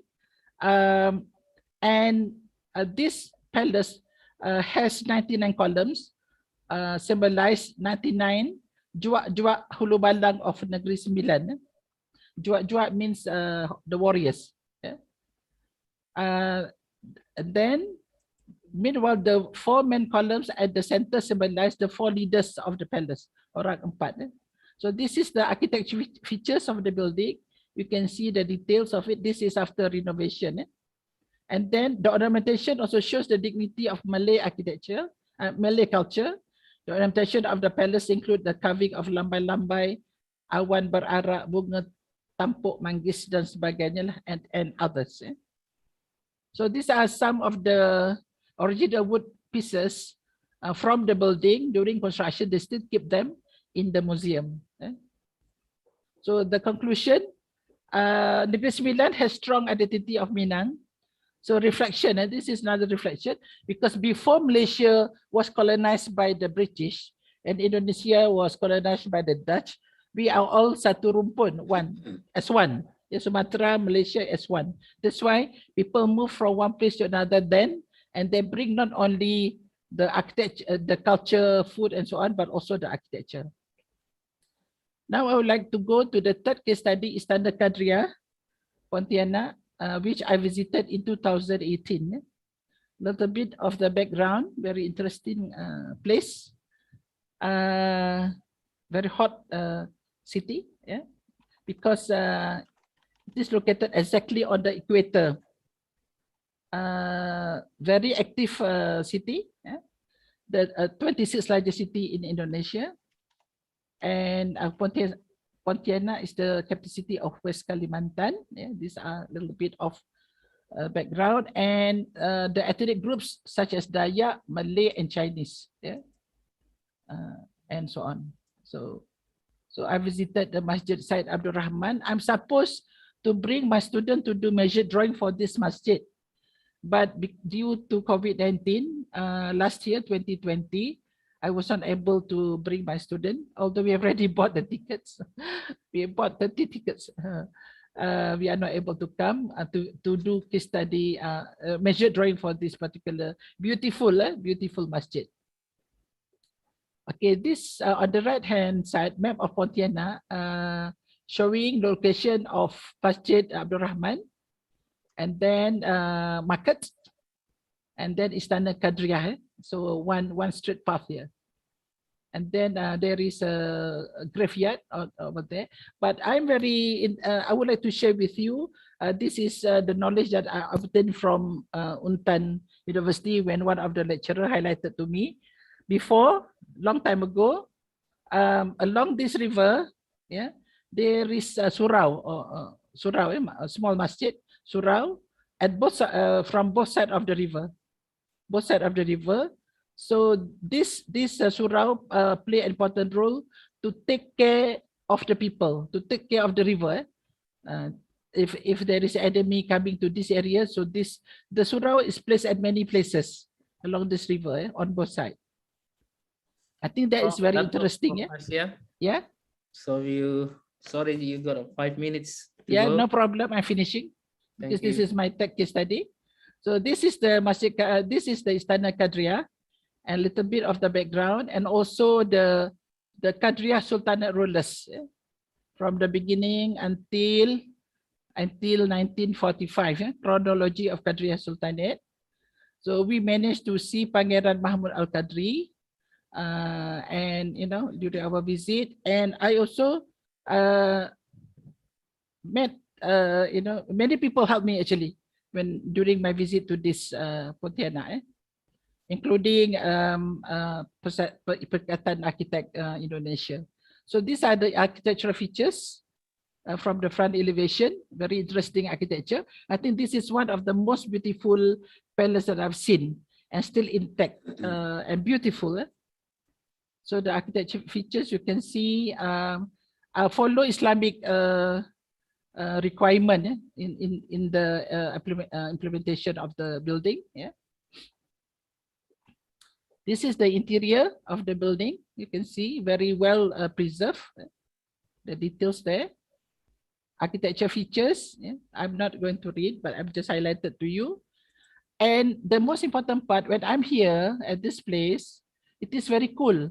Outside is very, very hot. In terms of the architecture features and the implementation of the roof and a wide overhang, and also the big space outside make the space very cool, and as well as inside the building. So more example inside the building, architectural features. This is what I have mentioned earlier, the decoration of the balcony, and so on. Timber transition, decoration, and they based on the concept of iman, ihsan, and so on. Really follow the Islamic rules in the implementation of this. This drawing is done by my staff. We managed to draw, although we were there for about 2 days. We used proportion and so on. So this is my conclusion of my study. Is what I can learn from my visit to Pontianak. I think Pontianak for me is one of the place where personally where I found they implement the traditional architecture in most of their office building. I visited, look at their office building, and they apply, which is almost similar to Negeri Sembilan, the one that I've highlighted earlier. So the architecture, but the Pontianak architecture, they follow the local, but the one in Negeri Sembilan, they follow the Minangkabau roof. That's all from me. Thank you very much. With that, wassalamualaikum warahmatullahi taala wabarakatuh. Waalaikumsalam warahmatullahi wabarakatuh. Thank you very much, Prof.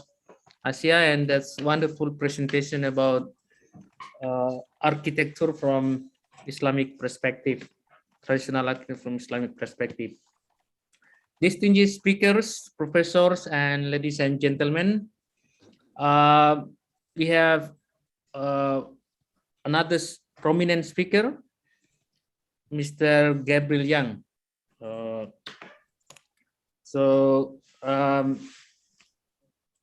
Before I hand it over the Zoom, I'd like to read his short biography. Mr. Young has a Bachelor of Science in Geological Geophysics from Reading University, UK.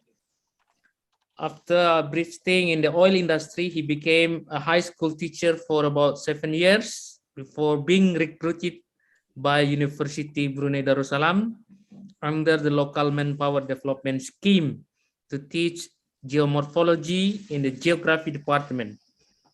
In the last 25 years of working in the geography and environmental arena, his interest has shifted from Earth system to human environmental interaction and sustainable systems. His approach has also evolved from classical science to complex and evolving system. His interest in architecture is in the area of sustainable urban design.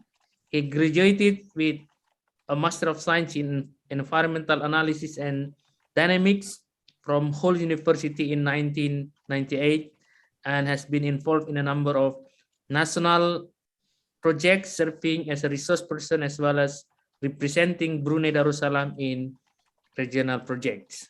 So, Mr. Yang, are you there?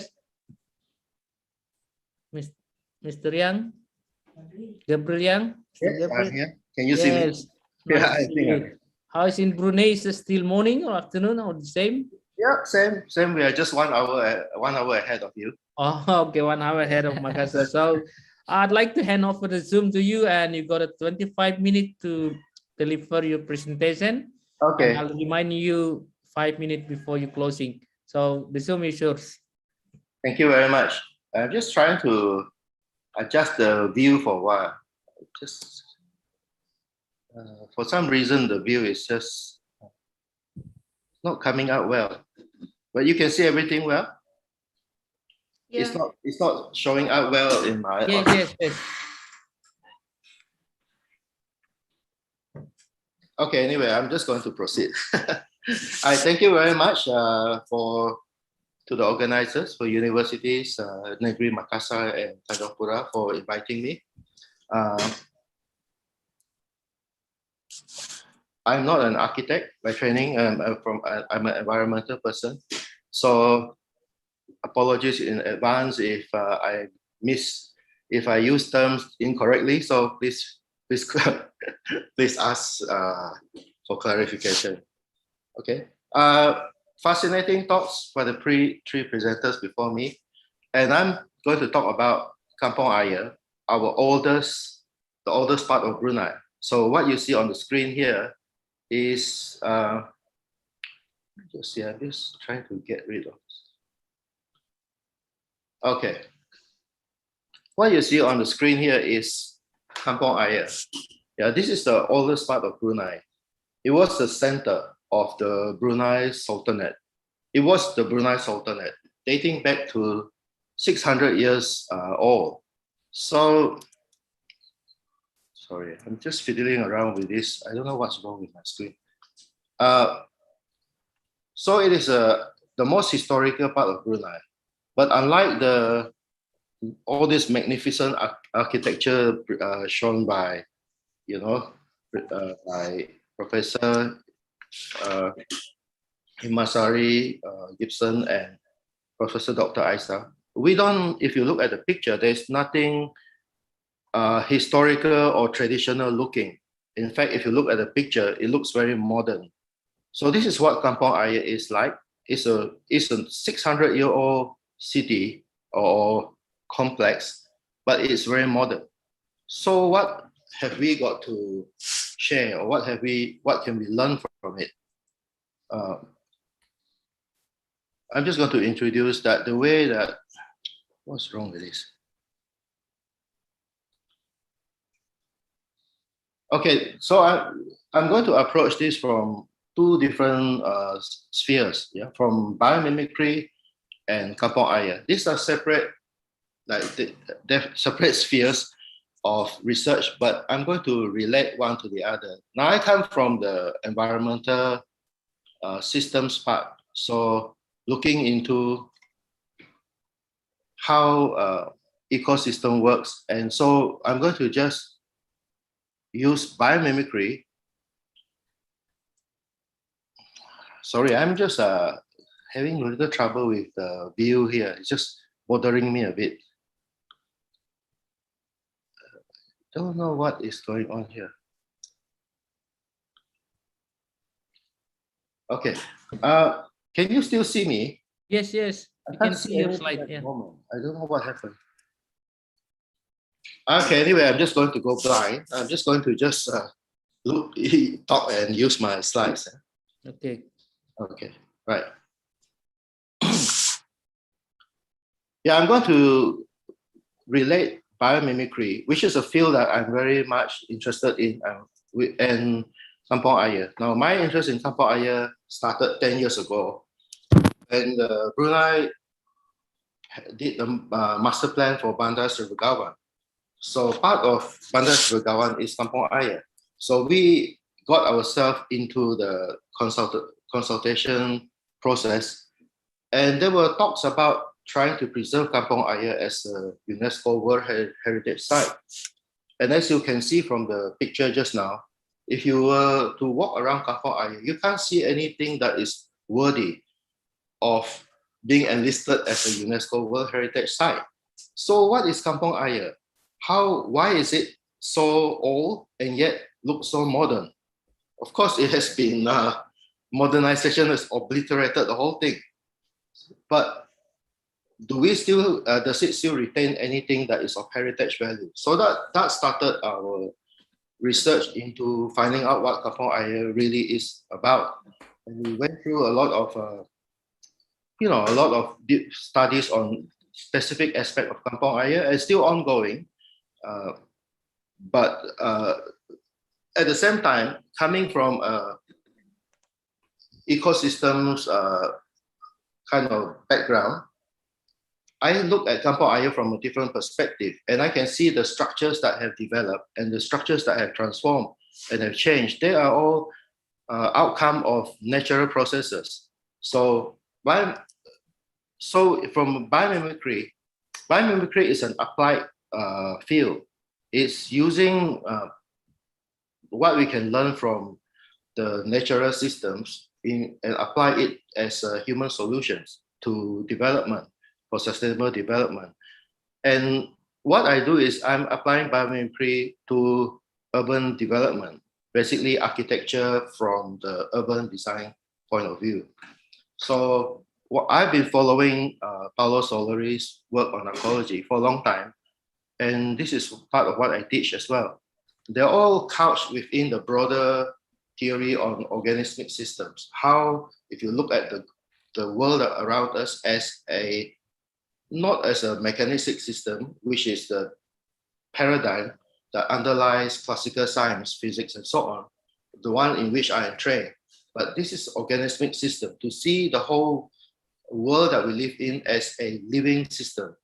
And very, very key trait in organismic system is this concept of autopoiesis, developed by Maturana and Valera. So these are within complex system, there's this natural tendency for boundaries to form, for emergent features to just appear spontaneously as a result of this complex interaction. So it is not a one cause and effect, but it is an emergence from a complex systems interaction over time. So linking the two together, I hope to present today like something about Kampong Ayer to get a sense of what is happening in Kampong Ayer, what is it really, and do a structural analysis to see things that have actually been conserved all this time, and things that we can, and things that are very common or commonalities with natural systems, from which we could use the science of biomimicry to improve the management of this heritage structure for us. So biomimicry is, a movement started by Janine Benyus with the publication of this book in 1997, Biomimicry Innovation Inspired by Nature, and which has spawned a whole industry. So consultancy services, institutes, and so on. But my take on biomimicry is not so much like, I don't quite agree with the word inspired by nature, because biomimicry is much more than inspiration based on nature.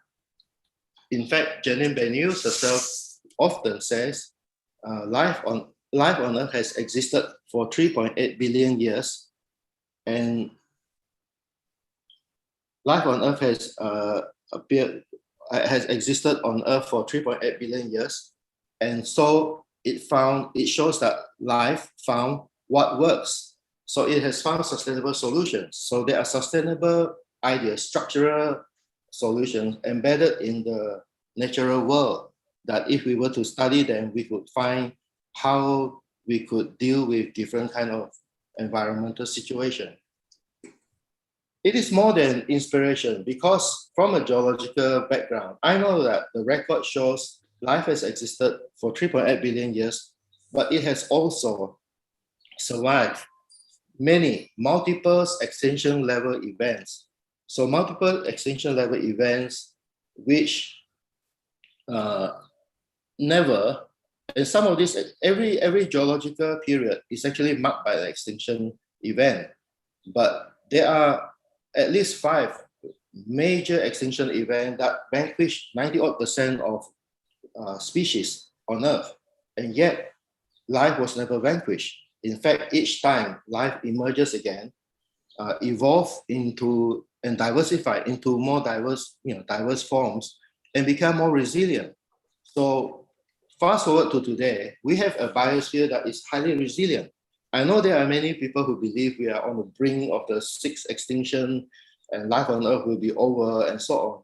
But from looking at the Earth as an evolving complex systems, the biosphere is extremely resilient. It has taken on very serious knocks and has survived, has become very reactive. So it's very resilient. It will adapt to different changes quickly and give rise to new structures to stabilize the situation. So the main method of biomimicry, which you will refer to in this study, is this thing that Janine Benyus called the genius of place survey and analysis, or genius of biomim. Now, life exists in every corner of the planet. In the most drastic, in the most hostile environment, you will always find some form of life. So what a genius of place means is you have species that have found structures and strategies to survive in environments better than others. And because of that, they thrive. So if you go to a particular place and you see certain species, plants, animals that thrive, they are the dominant species, they must have found what works in that particular environment. So Janine Benyus referred to this as innovations in the system. And so these are, and they found really highly innovative ways of dealing with difficult situations. And so he regards them as genius. So if you look at this, the genius of place are the organisms, and the genius of biomims is the whole ecosystem, or the whole arrangement of different groups of organisms in a particular area that keeps the place in balance. So these patterns that develop, that emerges in the complex systems point of view, they are just results, outcome of complex interaction to find a balance. So this interplay will keep on going on until it reaches a point where it reaches a dynamic balance. So it's not the end, but it is a balance, but it is dynamic. It is constantly changing. As the changes go out of sync again, you might get rebalancing, and you might get new emergent structures. So that is how we look at it. And if you look at how human development happens and how architecture or urban architecture is formed, these are just, from that point of view, a city, a town, an urban structure is basically a human habitat. Human beings trying to carve out a niche in the world, and as a result, it creates structure that is most conducive for its survival and advancement. So it's survival and prosperity. That's the main thing. Of course, the biomimicry approach applies to all spheres of all areas of human development. But what is I apply biomimicry mainly to urban development, but something that is specifically developed for architecture or sustainable city is the work of Paolo Soleri, which I'm a fan of. So Soleri started his work way earlier than the movement created by Janine Benyus. Soleri published his first his book on the city in the image of man in 1969. And he has distilled out great design structures for designing cities based on key structures and strategies that you can see embedded in nature. That's in general. But what biomimicry does, it applies it to specific location. So Kampong Ayer. Now, for those who don't know where Kampong Ayer is, so it is located here, right at the, so Kampong Ayer is located here in the Brunei Estuary, which is connected to the Brunei Bay. Okay, this is the Brunei Bay, but the part of Brunei Bay that belongs to Brunei is here. So all this was created during the Holocene when sea level rose 100 meters and drowned the river valley. So it's a Sungai Brunei estuary. There was a river called Sungai Brunei, but it is now submerged. So Sungai Brunei basically flowed through here. So this is a deep channel, but it is now under submerged. So this is Kampong Ayer that is located on both banks of this particular location. And this is not a meander, yeah, by the way. There's a fault here. That's why there's this very sharp bend. And you have mud flat development, and that's why you got on the south bank a set of village, and in the north bank a set of village historically. But a lot of it have been, destroyed by modernization. So Kampong Ayer is not a village. So it's an unfortunate naming with the modern organization of Brunei. So Kampong Ayer was a city. So it's a dense urban complex, and it comprised of 40 over villages in modern organization. But these villages are not really village. They are wards. They are just very compact wards. I just said 40 plus because it has gone up and down, and recently quite a few of them have been destroyed with the building of this riverfront structure. So this is what Kampong Ayer looks like today. As you can see, this is what Kampong Ayer looked more like traditionally. But if you look closely, there are very modern structures. There are structures that are based on architecture and engineering dating back to the 1960s or 70s. And then, of course, you have things like this. This is in Kampong Ayer. This is part of His Majesty's Kampong Ayer Renewal Project. So these are very modern design by a consultant to try to almost like gentrify Kampong Ayer. And this is the situation today. So it is still a village on water. I mean, it's not still a complex on water, an urban complex on water, but it has a modern structure, modern amenities. It has all kinds of projects, and it has some private enterprises. In the past, Kampong Ayer was a city, and it has industries. It has thriving industries, and it was a center of trade. But today, industries is very sparse, and even the promotion of tourism has not resulted in much development. It's only resulted in some government-built structures and some very minor development. And a large part of Kampong Ayer is deteriorating because of the natural environment. Wooden structure will not survive long in Kampong Ayer. So even though Kampong Ayer is old, dating back 600 years, the wooden structures cannot last 20, 30 years because of wood-boring isopods that exist in this environment. It will eat up the wood and it will collapse. Fire is a frequent occurrence, and in the modern Kampong Ayer, there are many spots where you can see fire scars. So these are the problems that affects conservation of Kampong Ayer. So if you walk down into Kampong Ayer, this is what you see. Now, all these walkways were installed in 1970 or so. Before that, there was no walkways. So in the early the first part of the 20th century, there were no walkways, and the houses don't look like this. Now, if you can look at the structures here, even the stilt structures, you can see concrete stilts. These are new. These are like 1970s, 1980s, or even 1990s, some of them, but mostly about the late 1970s.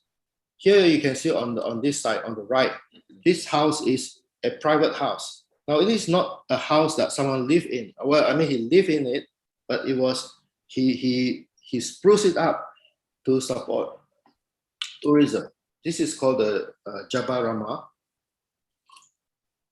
So this man, this resident in Kampong Ayer, wanted to show visitors some of the cultural artifacts and so on. So he has exhibits in the house, and he did up nicely to welcome guests. But these are sports development here and there. Most of it look like this, and some are much worse.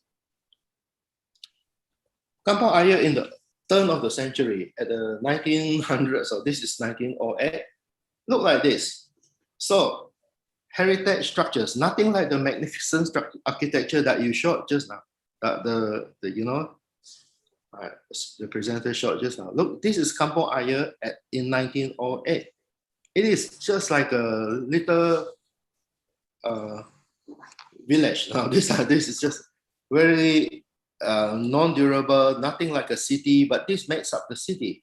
And yet, in contrast, if you look at the writings in the European writings, so Kampong Ayer may be 600 plus years old, but the earliest account is a 16th century European writings. So European visitors described Kampong Ayer. And this is from Francisco de Sande, the governor of Manila, in 1578, just before he attacked the city. Now he said the city was very large and rich and was built over a very broad and deep river, which is the estuary, and resembled Venice. So this is always the tagline in Brunei tourism, the Venice of the East. But if you come to Brunei, if you come to Kampong Ayer, nothing looked like Venice. So the buildings were of wood, but the houses excellently constructed. And there was stonework and gilded. The city contained a very sumptuous mosque and a very large and interesting, which is large and interesting, and covered with half relief and gilded dome. Yeah. So this is what Kampong Ayer was like in the 14th, probably 15th, 16th century. So the early days. But you forward it a bit to just 20 years later, and you have the town of Borneo, according to the Dutch admiral, when Oliver Van Noort, is that the town of Borneo is a swamp, consisting only of, sorry? Mr. Yang, so you got 5 minutes to go. Okay, wow. Okay, sorry, I can't see.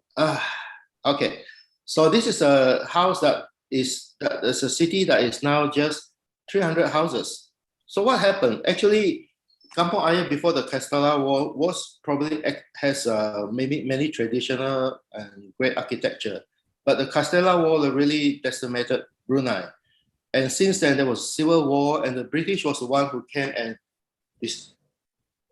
transformed everything into modernized Brunei. Now this is a work by a French architect, Remy Leblanc, and it traced the transformation of Brunei, and it's all to do with modernization. And it happened because of oil and the wealth from oil. With money came the capacity to build bigger and to live a better life. So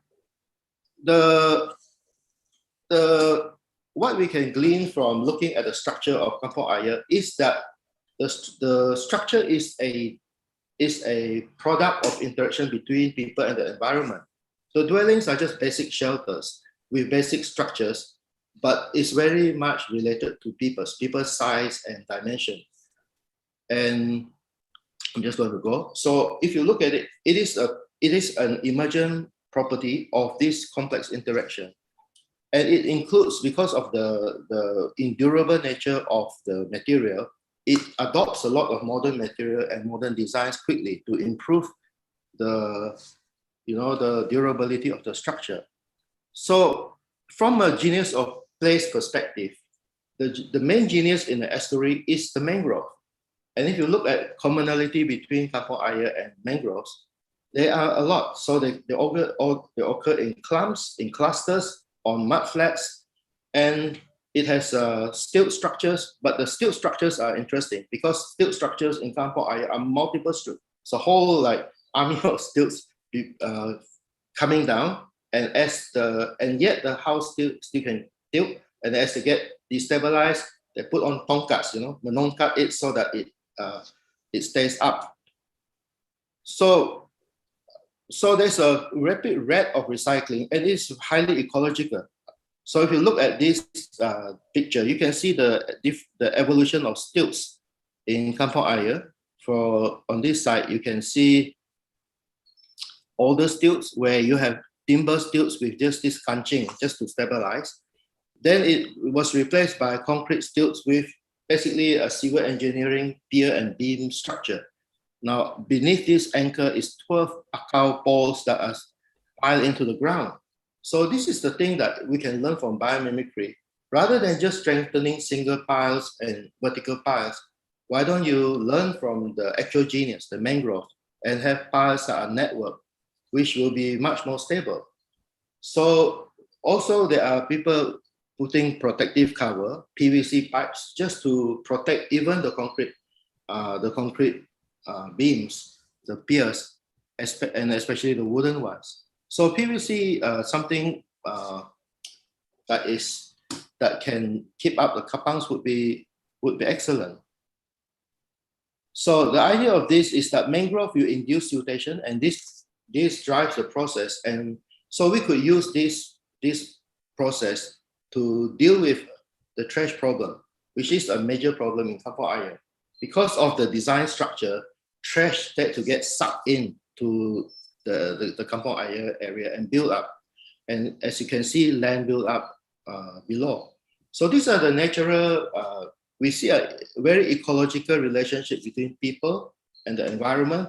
The problem is that the material that they used to be natural, but now it is manufactured and non-biodegradable. So it has resulted in a lot of problems. So just to finish off, so it allows us to use this thing that we can see from that close relationship between people and their responsiveness to nature. But by drawing in what we can learn from the genius of that place, we could just improve on it a lot, to maintain Kampong Ayer design in a better way, so that it becomes more, it can restore what it was before, where it was a vibrant city. Now it is very quiet, and there's a lot of poverty appearing in Kampong Ayer. So from a biomimicry perspective, Kampong Ayer really shares commonality with the genius of the estuary, basically the mangrove, in the way it locates itself. The distribution and morphology of Kampong Ayer closely resemble the mangroves. In fact, the mangroves were made way for the kampong. And the way we address the stability situation, the people are already doing it, but they are maybe gone off track with the modern engineering. So with bioengineering, with biomimicry, we can restore back some of this traditional knowledge, but using modern methods of doing it, or new bioengineering methods. And to restore ecological designs that are more, closed loops rather than open. It was much open because the material used were very local and natural. Okay, so I'm going to stop here. Thank you. Thank you very much. Thank you, Mr. Yang. That was very nice presentation about biomimicry, and we have learned a lot from KG. I was wondering, so it's looking for the Stanford of KG. It's about kampung, yeah? Yeah. Yeah, it's about Kampung Ayer. Okay. Well, guys, distinguished speakers, professors, and ladies and gentlemen, and all the participants of the third international webinar series. So we come to the next session is we will read the question, and hopefully there are a lot of questions from participants. First of all, I will just directly read the question for this question is addressed to Prof. Himasari Hanan. Just read directly question. How much do we need to see the pattern, or do we need to see the uniqueness of each form of the house? That's from Papua, lecturer of Musamus University, Papua. And the next question still to Prof. Himasari. What is different the order of room or orientation house according to believing between Batak and Toraja? Both of traditional house almost are similar. And the next question is addressed to Professor Gibson. Is the male and female post only implemented in the noble houses in Makassar, or is the male post equal to posi bola post in Bugis ordinary people houses? And continue. What is the religion of they believe in now? Is it mixed? And the next question goes to Prof. Asia. What is the name of local material called blue roof? Is it original color or painted?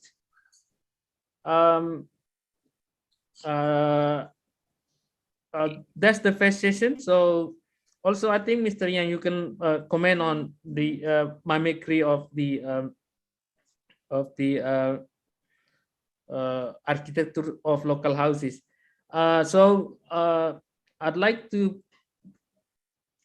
hand over to the speakers to comment or respond to the question for the first session. And so I'd like to invite Prof. Hima Sarihanan to address the question. Okay, thank you. Yeah, what we should choose, the pattern or the uniqueness of the form. So both of them are important because there is a relationship between the pattern and the uniqueness of the form. So the pattern is the idea, is the concept, what a house or a building should be. And the uniqueness is the expression or the way people express this fixed idea. So both are important because it shows the locality or the creativity or the sensitivity of the people dealing with this fixed idea. So you cannot compare between the pattern and the uniqueness because both of them should be one character of the house. So I guess the questions goes to the interpretation when we are applying the traditional architecture for a new facility, I think. Yeah? So these questions come to consider when we apply the traditional form to the new facilities or to a different location or different region, for example, or different facilities. This come to the issue. How could we implement an already existing form for a new facilities? That doesn't go automatically. So architecture, especially design, is always creating something new or creating for the context, creating what is appropriate for the context. So I think this question should not come out for creating a new object in a new situation, in a new context. So we have to design or to interpret what is the pattern and what is the form. So in my opinion, the relation between pattern and the form, that is supposed to be retained, or they're supposed to be considered, to be think about it. So what's the relation between the pattern of the form? Whether we will adopt the pattern only or adopt the form only, that will be questionable, because architecture or design is not copying, it's not a photocopy of what is existing. There must always be a new interpretation, a new creation. Although we use or we are inspired by the traditional form, for example, or we are starting from the traditional form, but a new architecture should always expose a new interpretation of the relationship between the pattern and the form. That's the answer for the first question. And for the second question about the orientation of the house, not all community or not all tradition or subcultures are using orientation of the house, or how they interpret orientation of the house is varied between one culture to another culture. So some culture are very strict to the orientation of the sun. So the west and east orientation is very important for them, but some of the culture does not follow the orientation of the sun. So for example, the Batak culture does not follow or does not see as an important to follow the route of the sun as a principle for the organizing the space in the house. For them, what's important is what's their legend, what is their mythos about the origins of the people or of the culture. So for example, for the Batak people, the orientation to the Lake Toba is more important than orientation to the sun.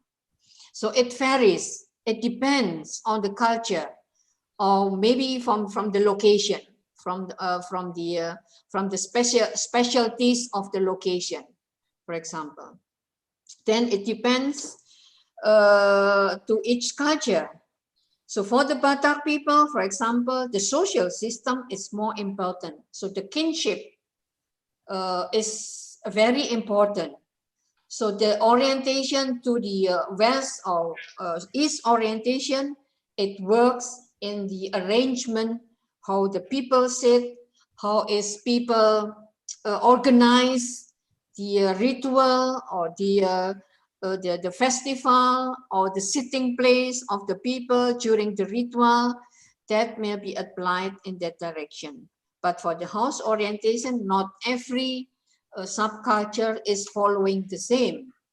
In my opinion, it comes to the creativity and to the sensitivity and to the preference of the subculture, of the culture. What is considered as the most important, as the most practical for organizing the space, for example. So it's quite open. That will be the answer. Thank you. Thank you, Prof. Hanan. So goes directly to the next speaker. So Prof. Gibson.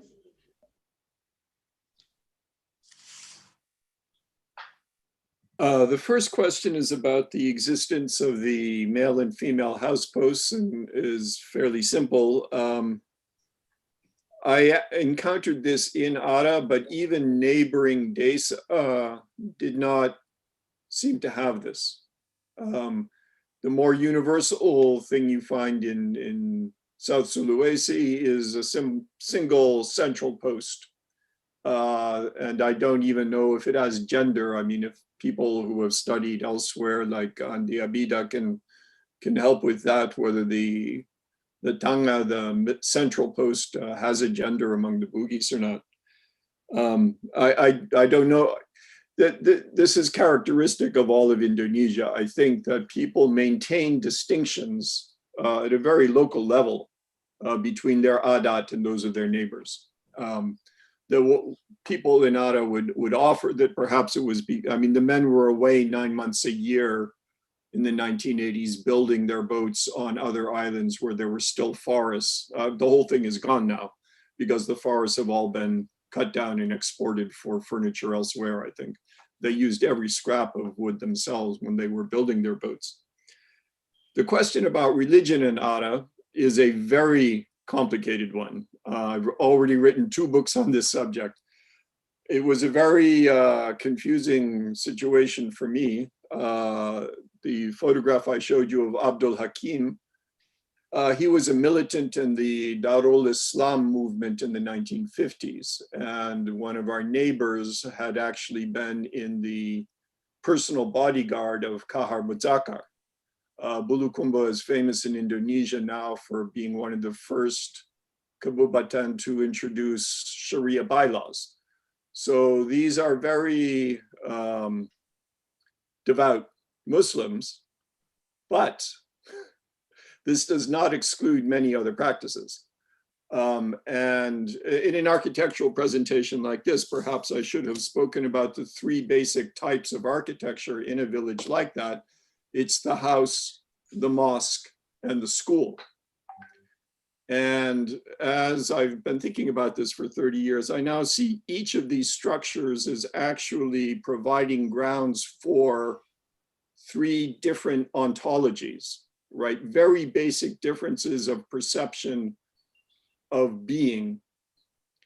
And the house is highly gendered and is about the reproduction of the kin group. The mosque is not gendered in that way. In Islam, my understanding is that men and women are equal before God. And the school introduced, which is about 100 years old in this area, completely changes the understanding of knowledge. And when you combine printed texts, vernacular translations of sacred texts with a religion, you transform the religion utterly. Until about 100 years ago, Islam was passed orally. It was passed also in the form of tarekat, Sufi practices with much influence from Sheikh Yusuf and the Khalwatiya, and then later the Samaniya, the reform branch of the Khalwatiya, but also Naqshbandiya, right? So the older men had the ability, following Ibn al-Arabi's doctrine of Wahdat al-Wujud, they could ascend level grades of being until, right? So for them, religion consisted of Sharia, Tariqat, Hakikat, and finally Marifat, right? Total fusion. So I had a hard time keeping track as I went around. The followers of Muhammadiyah would not enter a house in which the Mawlid an-Nabi by Jafar al-Barzanji was being recited. But the Barasanji is essential to life cycle rituals in much of Indonesia and on the Swahili coast, right? So there were religious controversies about every detail of everyday life in this village. So I don't know how to answer the question of what was the religion there. There wasn't. I mean, there were many differences of opinion, but everyone saw themselves as Muslim.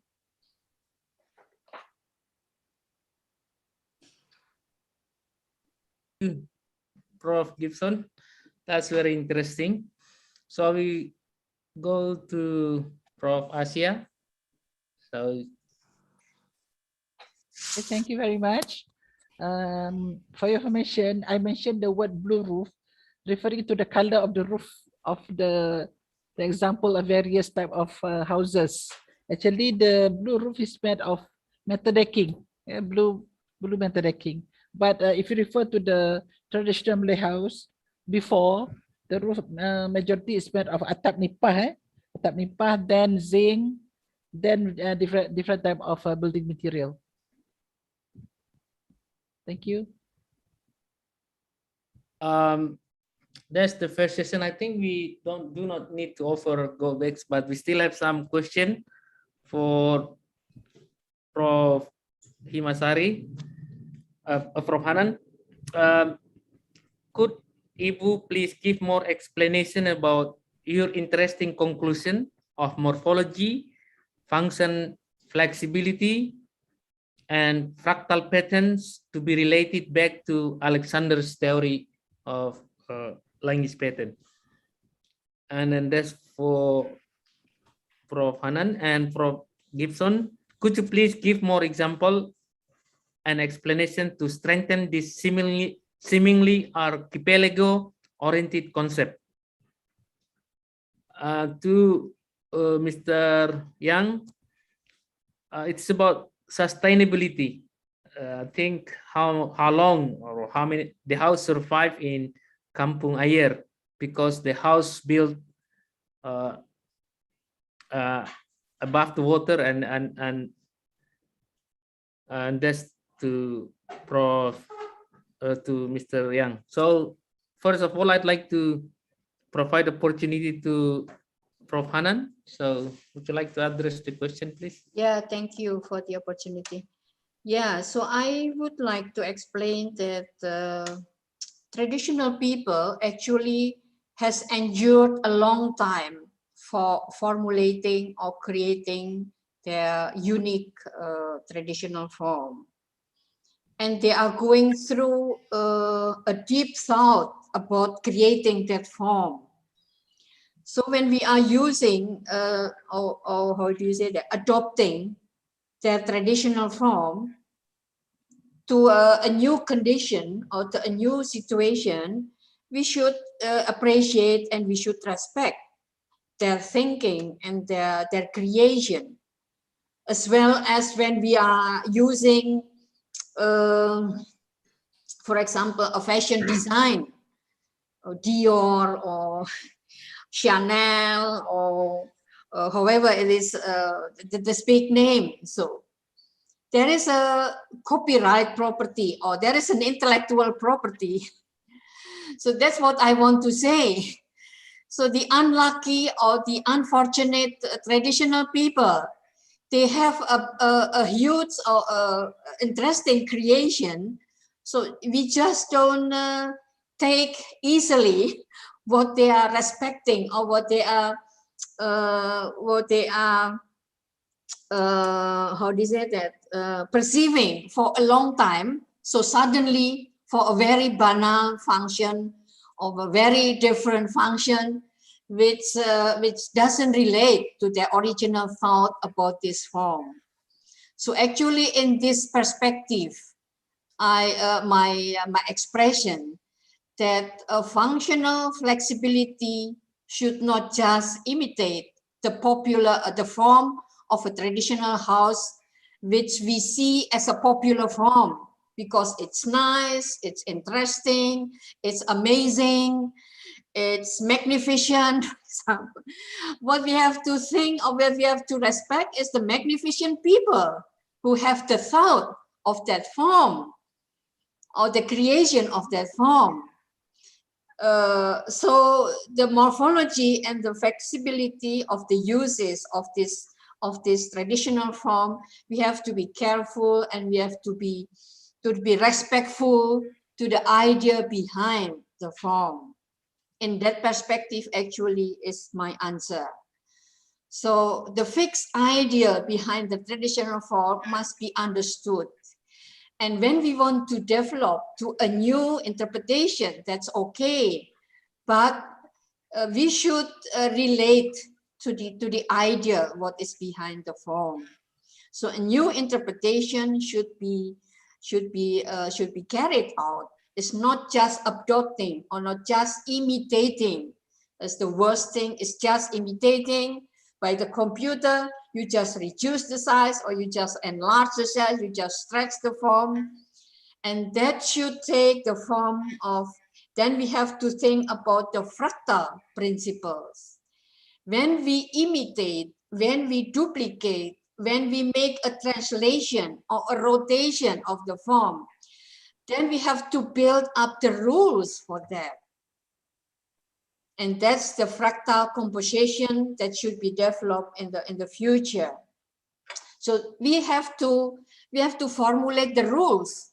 How should we playing around with this traditional form? It's not just destroying the idea of the traditional people, that we have to enhance maybe the quality or the exploration by respecting the original form. So fractal composition is one possibility. The other, for example, biomimicry concept, for example, there's also the idea, how should we imitate the natural system or the system of natural creatures or organic creatures working. The working system of the organic creatures, that should be respected. The same as the form of the conceptual thinking of the traditional people, that should be reformulate in a new context, for example. Maybe that goes in line with the biomimicry. So natural system should not just be imitated, but we must understand how is the system works. It's not the form itself what has to be replicated, but the system that works behind the form. So that will be the answer. Thank you. Thank you. I think a very comprehensive answer. So we goes to next, Mr. Prof. Gibson. So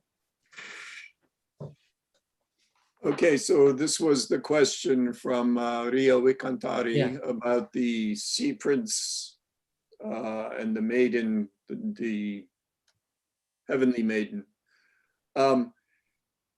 The centrality of boats to the entire Austronesian culture area is, these were people who colonized more of the Earth's surface than anyone else by about 1500. But you go inland a little bit, and so my research, I've put a background now from my research in the Philippines. I was up in the mountains with indigenous people who had hardly ever been down to the sea. And so it's very much this opposition between the coast and the hinterland. But the people of Ara, they built the long distance sailing ships. And so their horizon was all the way across the Indian Ocean to the Middle East.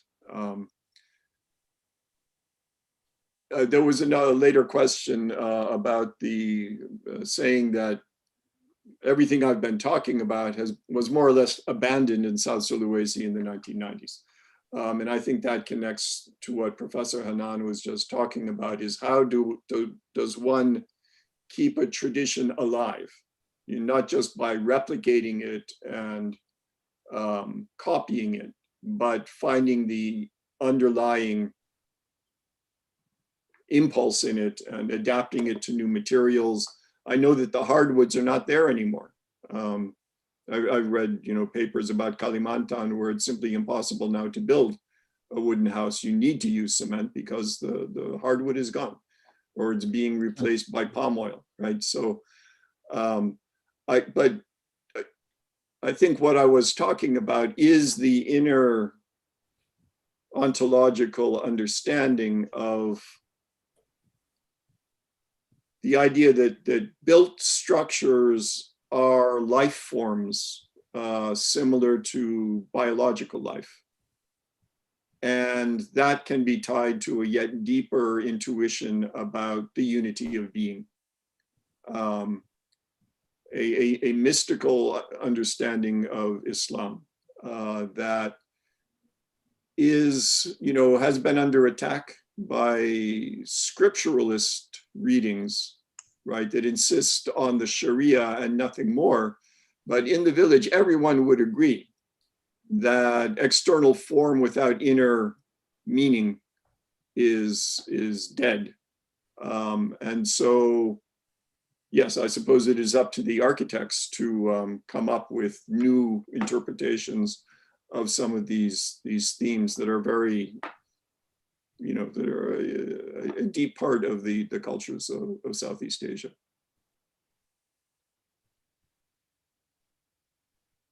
Gibson, so that's also to answer the question from Dian Cahyadi.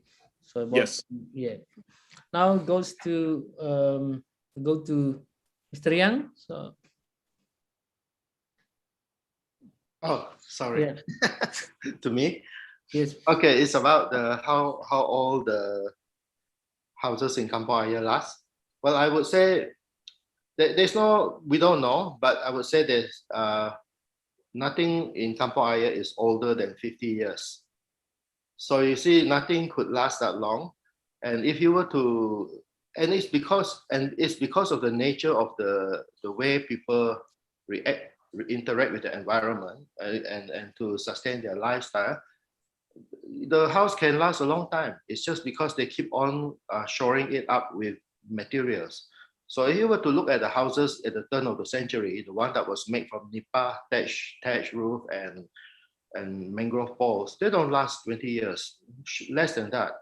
It's just that with modern materials and modern engineering, they're always patching up the houses. And so even the stilts that was eaten up by the kapang, so the stilts are like that, they fix some cement like a cast over it, and even a PVC piping over it. So it could last a long time. If depends on the funds available.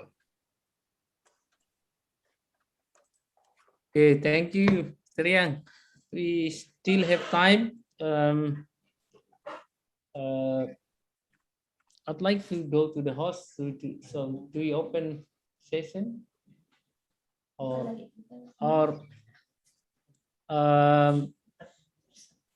I'd like to invite the participant to ask question or comment on the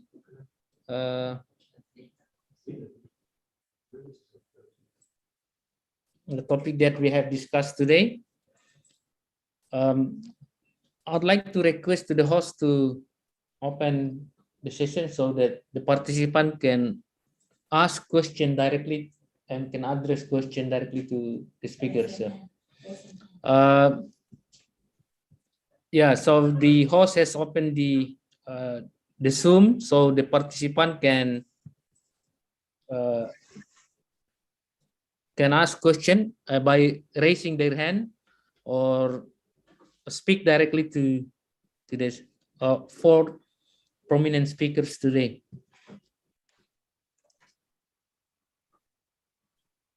Hello everyone, are you still there or are you still with us? Are you still with us? So if there is no more question, so close. Yeah, so we have, so those, so Ibu Abida, yes.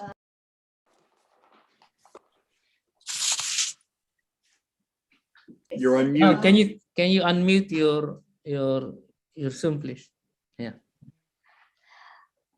Thank you very much. I have question for Gabriel Yang. The host Kampung Air very interesting for me. And I have a question. What about the bathroom? The people stay on where the utility of the house. Green water and the other example to consumption good water and green water. Could you explain about me? Yeah, Mr. Yang, go ahead, please. Okay, thank you very much.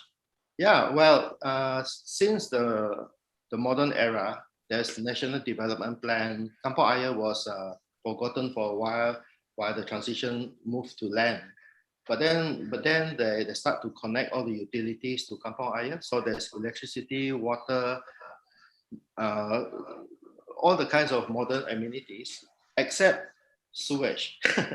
Sewage is still direct into the estuary. So you can look at the Kampung Ayer house and it looks very grand. Some houses looks very grand for those with funds. But when you go inside the toilet, it's still a hole on the ground, the hole on the floor, and it's discharged directly into the water. So this has been the problem. That's why in the biomimicry sense, if you were to apply biomimicry, you can tell them that, okay, you could build the ecosystem around the base of each ward to deal with that. But at the moment, it is polluting the estuary. So Kampung Ayer has a very high level of organic pollution. Now, this was not as bad before the modern era. Now, the population was quite large in the past. The problem is the number of large structures that have been in place is keeping things underneath the houses. So it's not allowing the natural tidal flushing to move it away. So that's the problem with it. Okay, thank you, Mr. Yang. Any other comment, or question to the four speakers? Yeah, yes, please. Yeah, can I just make a kind of no, to share something. I learned something when I was listening to Professor Hima. Sorry? Yes, please. Okay. I was listening to Professor Himasari's presentation, and you said something like subjective schematization, of traditional architecture is created to make it socially available, right? It's for the people. I just want to share something in contrast, because this is clearly an issue of different culture. It seems like in Indonesia, there's a lot of in Malaysia, people, particularly in Indonesia, there's a lot of rich knowledge, traditional knowledge that was conserved. But in the Brunei case, what we are seeing is that most of the development, the architecture is just an outcome of individual families trying to survive. So there was no structures that organize people socially, but individuals trying to survive, giving rise to the larger pattern. So we have a more functional, this is for the common people. We have a more functional culture where the goal is to survive, and the environment is not easy to survive.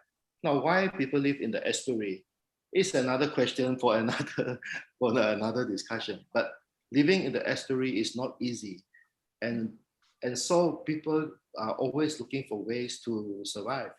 So they adopt anything that comes in just to improve the survivability. So the tradition is based on that, and the development is all at the individual level. When you talk about fractal, this is more like using cellular automata where at a small level, and it creates the pattern which merge into the larger pattern that we see as Kampung Air today. So it's quite different because we have a different culture. We don't have culture that you have. I think maybe we had some in the 15th, 16th century, but that was destroyed. We have none of that now. But we have cultures that are very organic and biological, just interacting directly with the environment.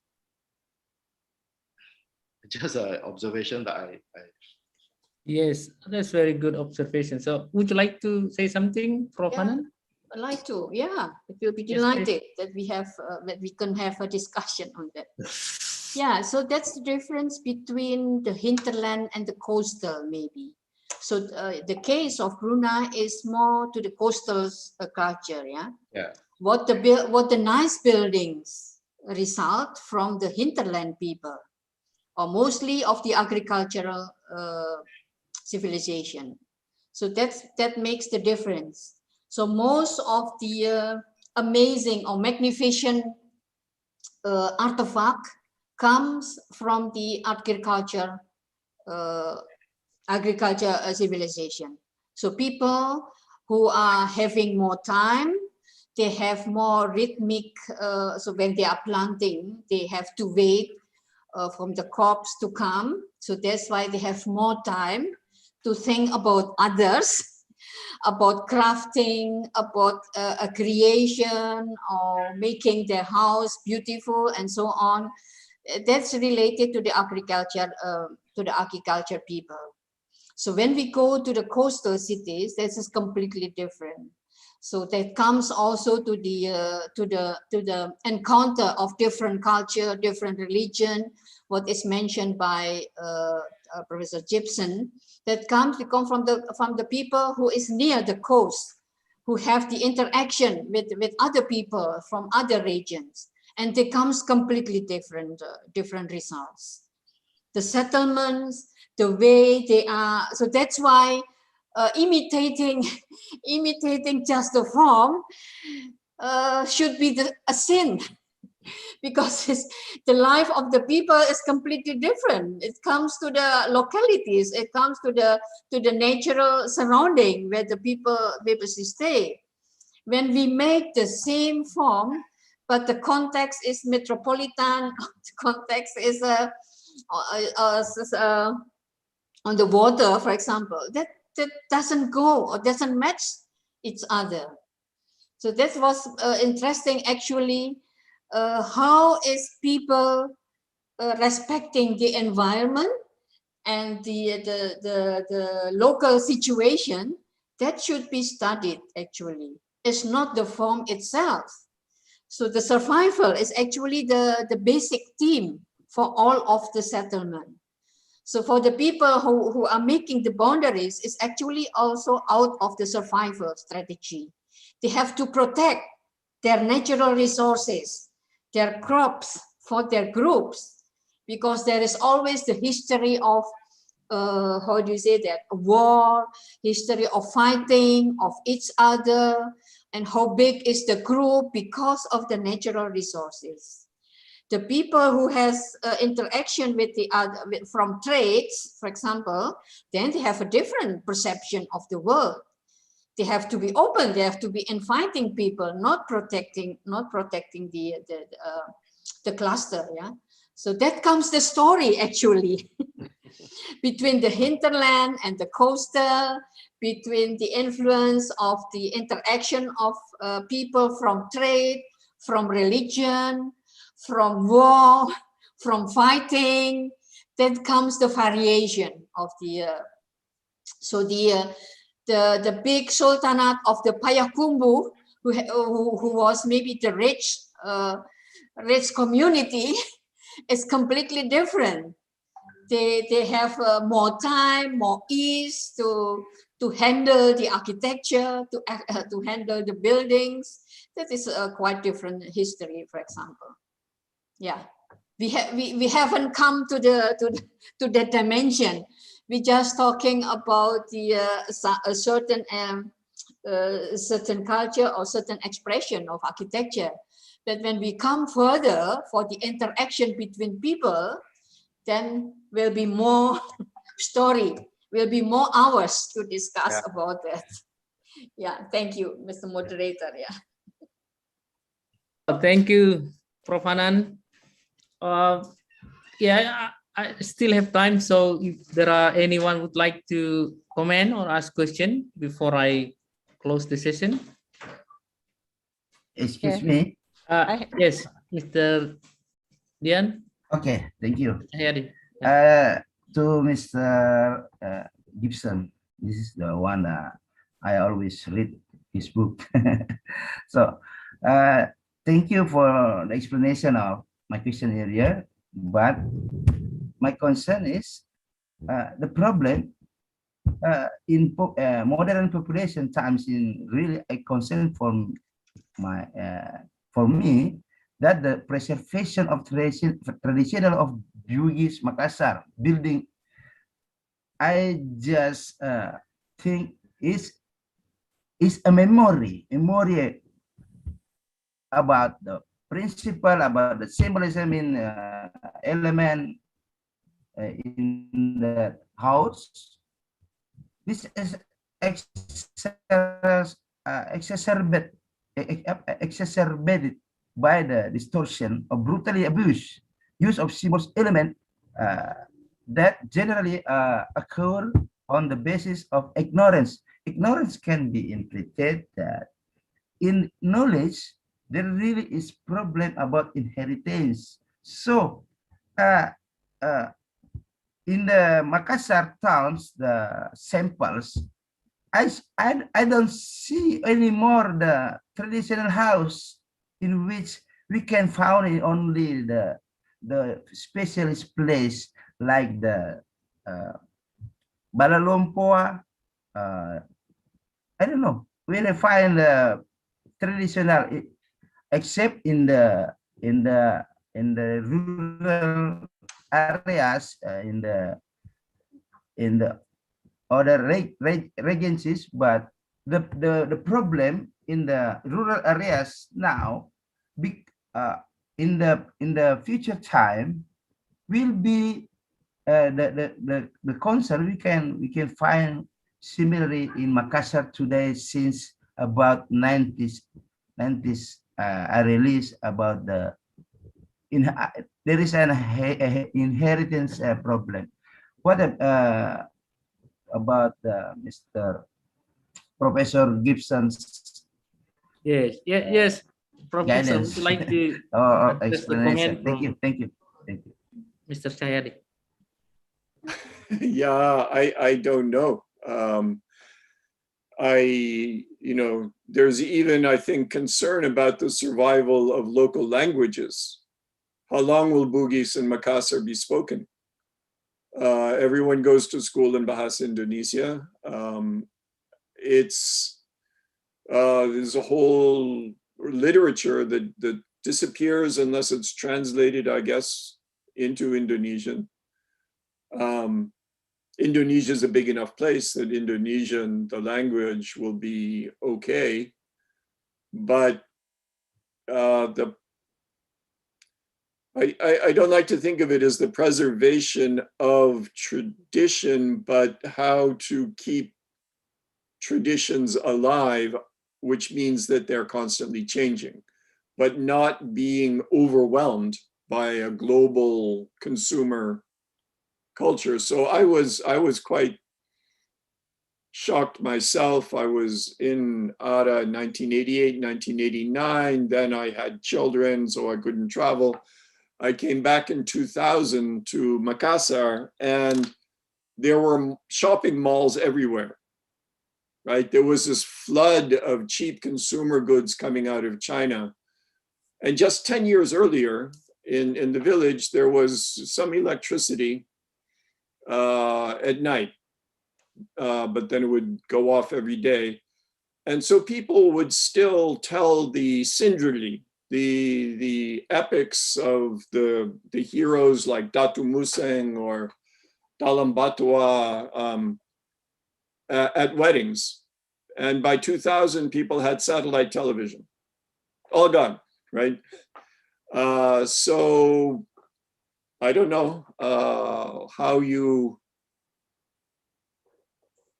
don't try to preserve a static culture, but to keep local traditions alive in the face of all of this. It's I don't know. I think it's a shame because when I was, the kind of anthropology I do, I try to find people who are still creating their own world. But global capitalism does tend to erase all that. And sure, you can say, well, people will interpret, Marvel movies differently in different places, but it's not really the same as, a Sindrali that, Datu Museng is, I recorded an old man singing for 10 hours about the adventures of this poor man from Sumbawa who had traveled to the Hijaz and come back with amulets that gave him invulnerability, and he marries the princess and he fights the Dutch governor, and it had a deeper meaning. It had a deeper Sufi meaning to it. It had evolved over 150 years, right? It had not stayed the same. But they were watching Michael Jackson at weddings in 2000, and I think now it's gone even further, what happens at weddings. So I just...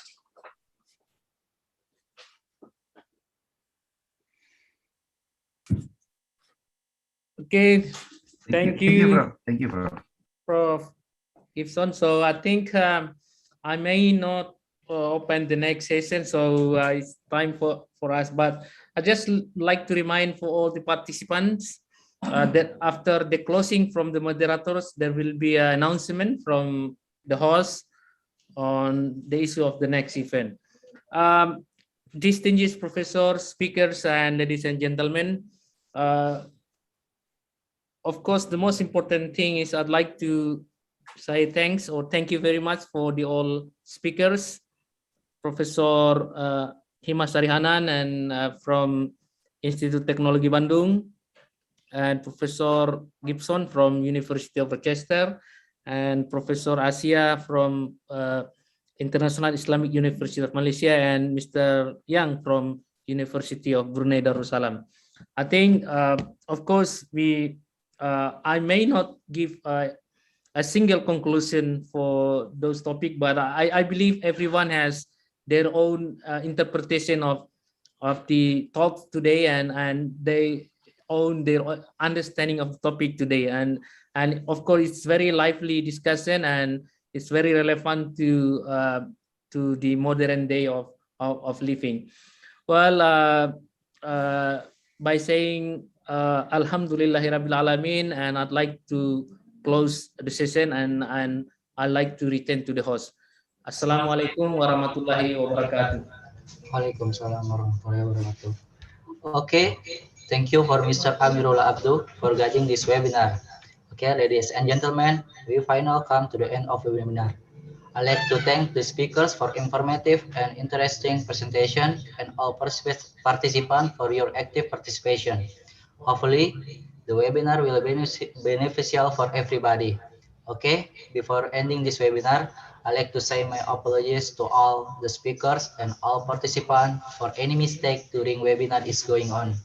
Okay, everyone, next, we will take a picture together. So please, all participants, turn on your video. Okay, I will count from 1 to 3 to take a picture each slide. Okay, for the first slide, I will count 1, 2, 3. Okay, once again, 1, 2, 3. Okay, for the next slide, 1, 2, 3. Okay, once again, 1, 2, 3. Okay, for next slide, 1, 2, 3. Once again, 1, 2, 3. Okay, for the last slide, 1, 2, 3. Okay, once again, 1, 2, 3. Okay, thank you. Ladies and gentlemen, for additional information, I'd like to inform you all that certificate will be sent to your email 1 week after the webinar. And I will remind and invite you to join in session 4 on 13 July 2021. Thank you and see you for the next session. Bye. Bye. Bye. Thank you. Thank you. Thank you, Bud. Thank you very much. Thank you. Thank you, Prof. Asia. Thank you. Pak Gabriel. Thank you, Prof. Asia, Prof. Gabriel, Bu Iya, Hima, sekali lagi ya. Prof. Thomas. And Thank you bye-bye. very much. See you. Bye-bye. Bye. See you.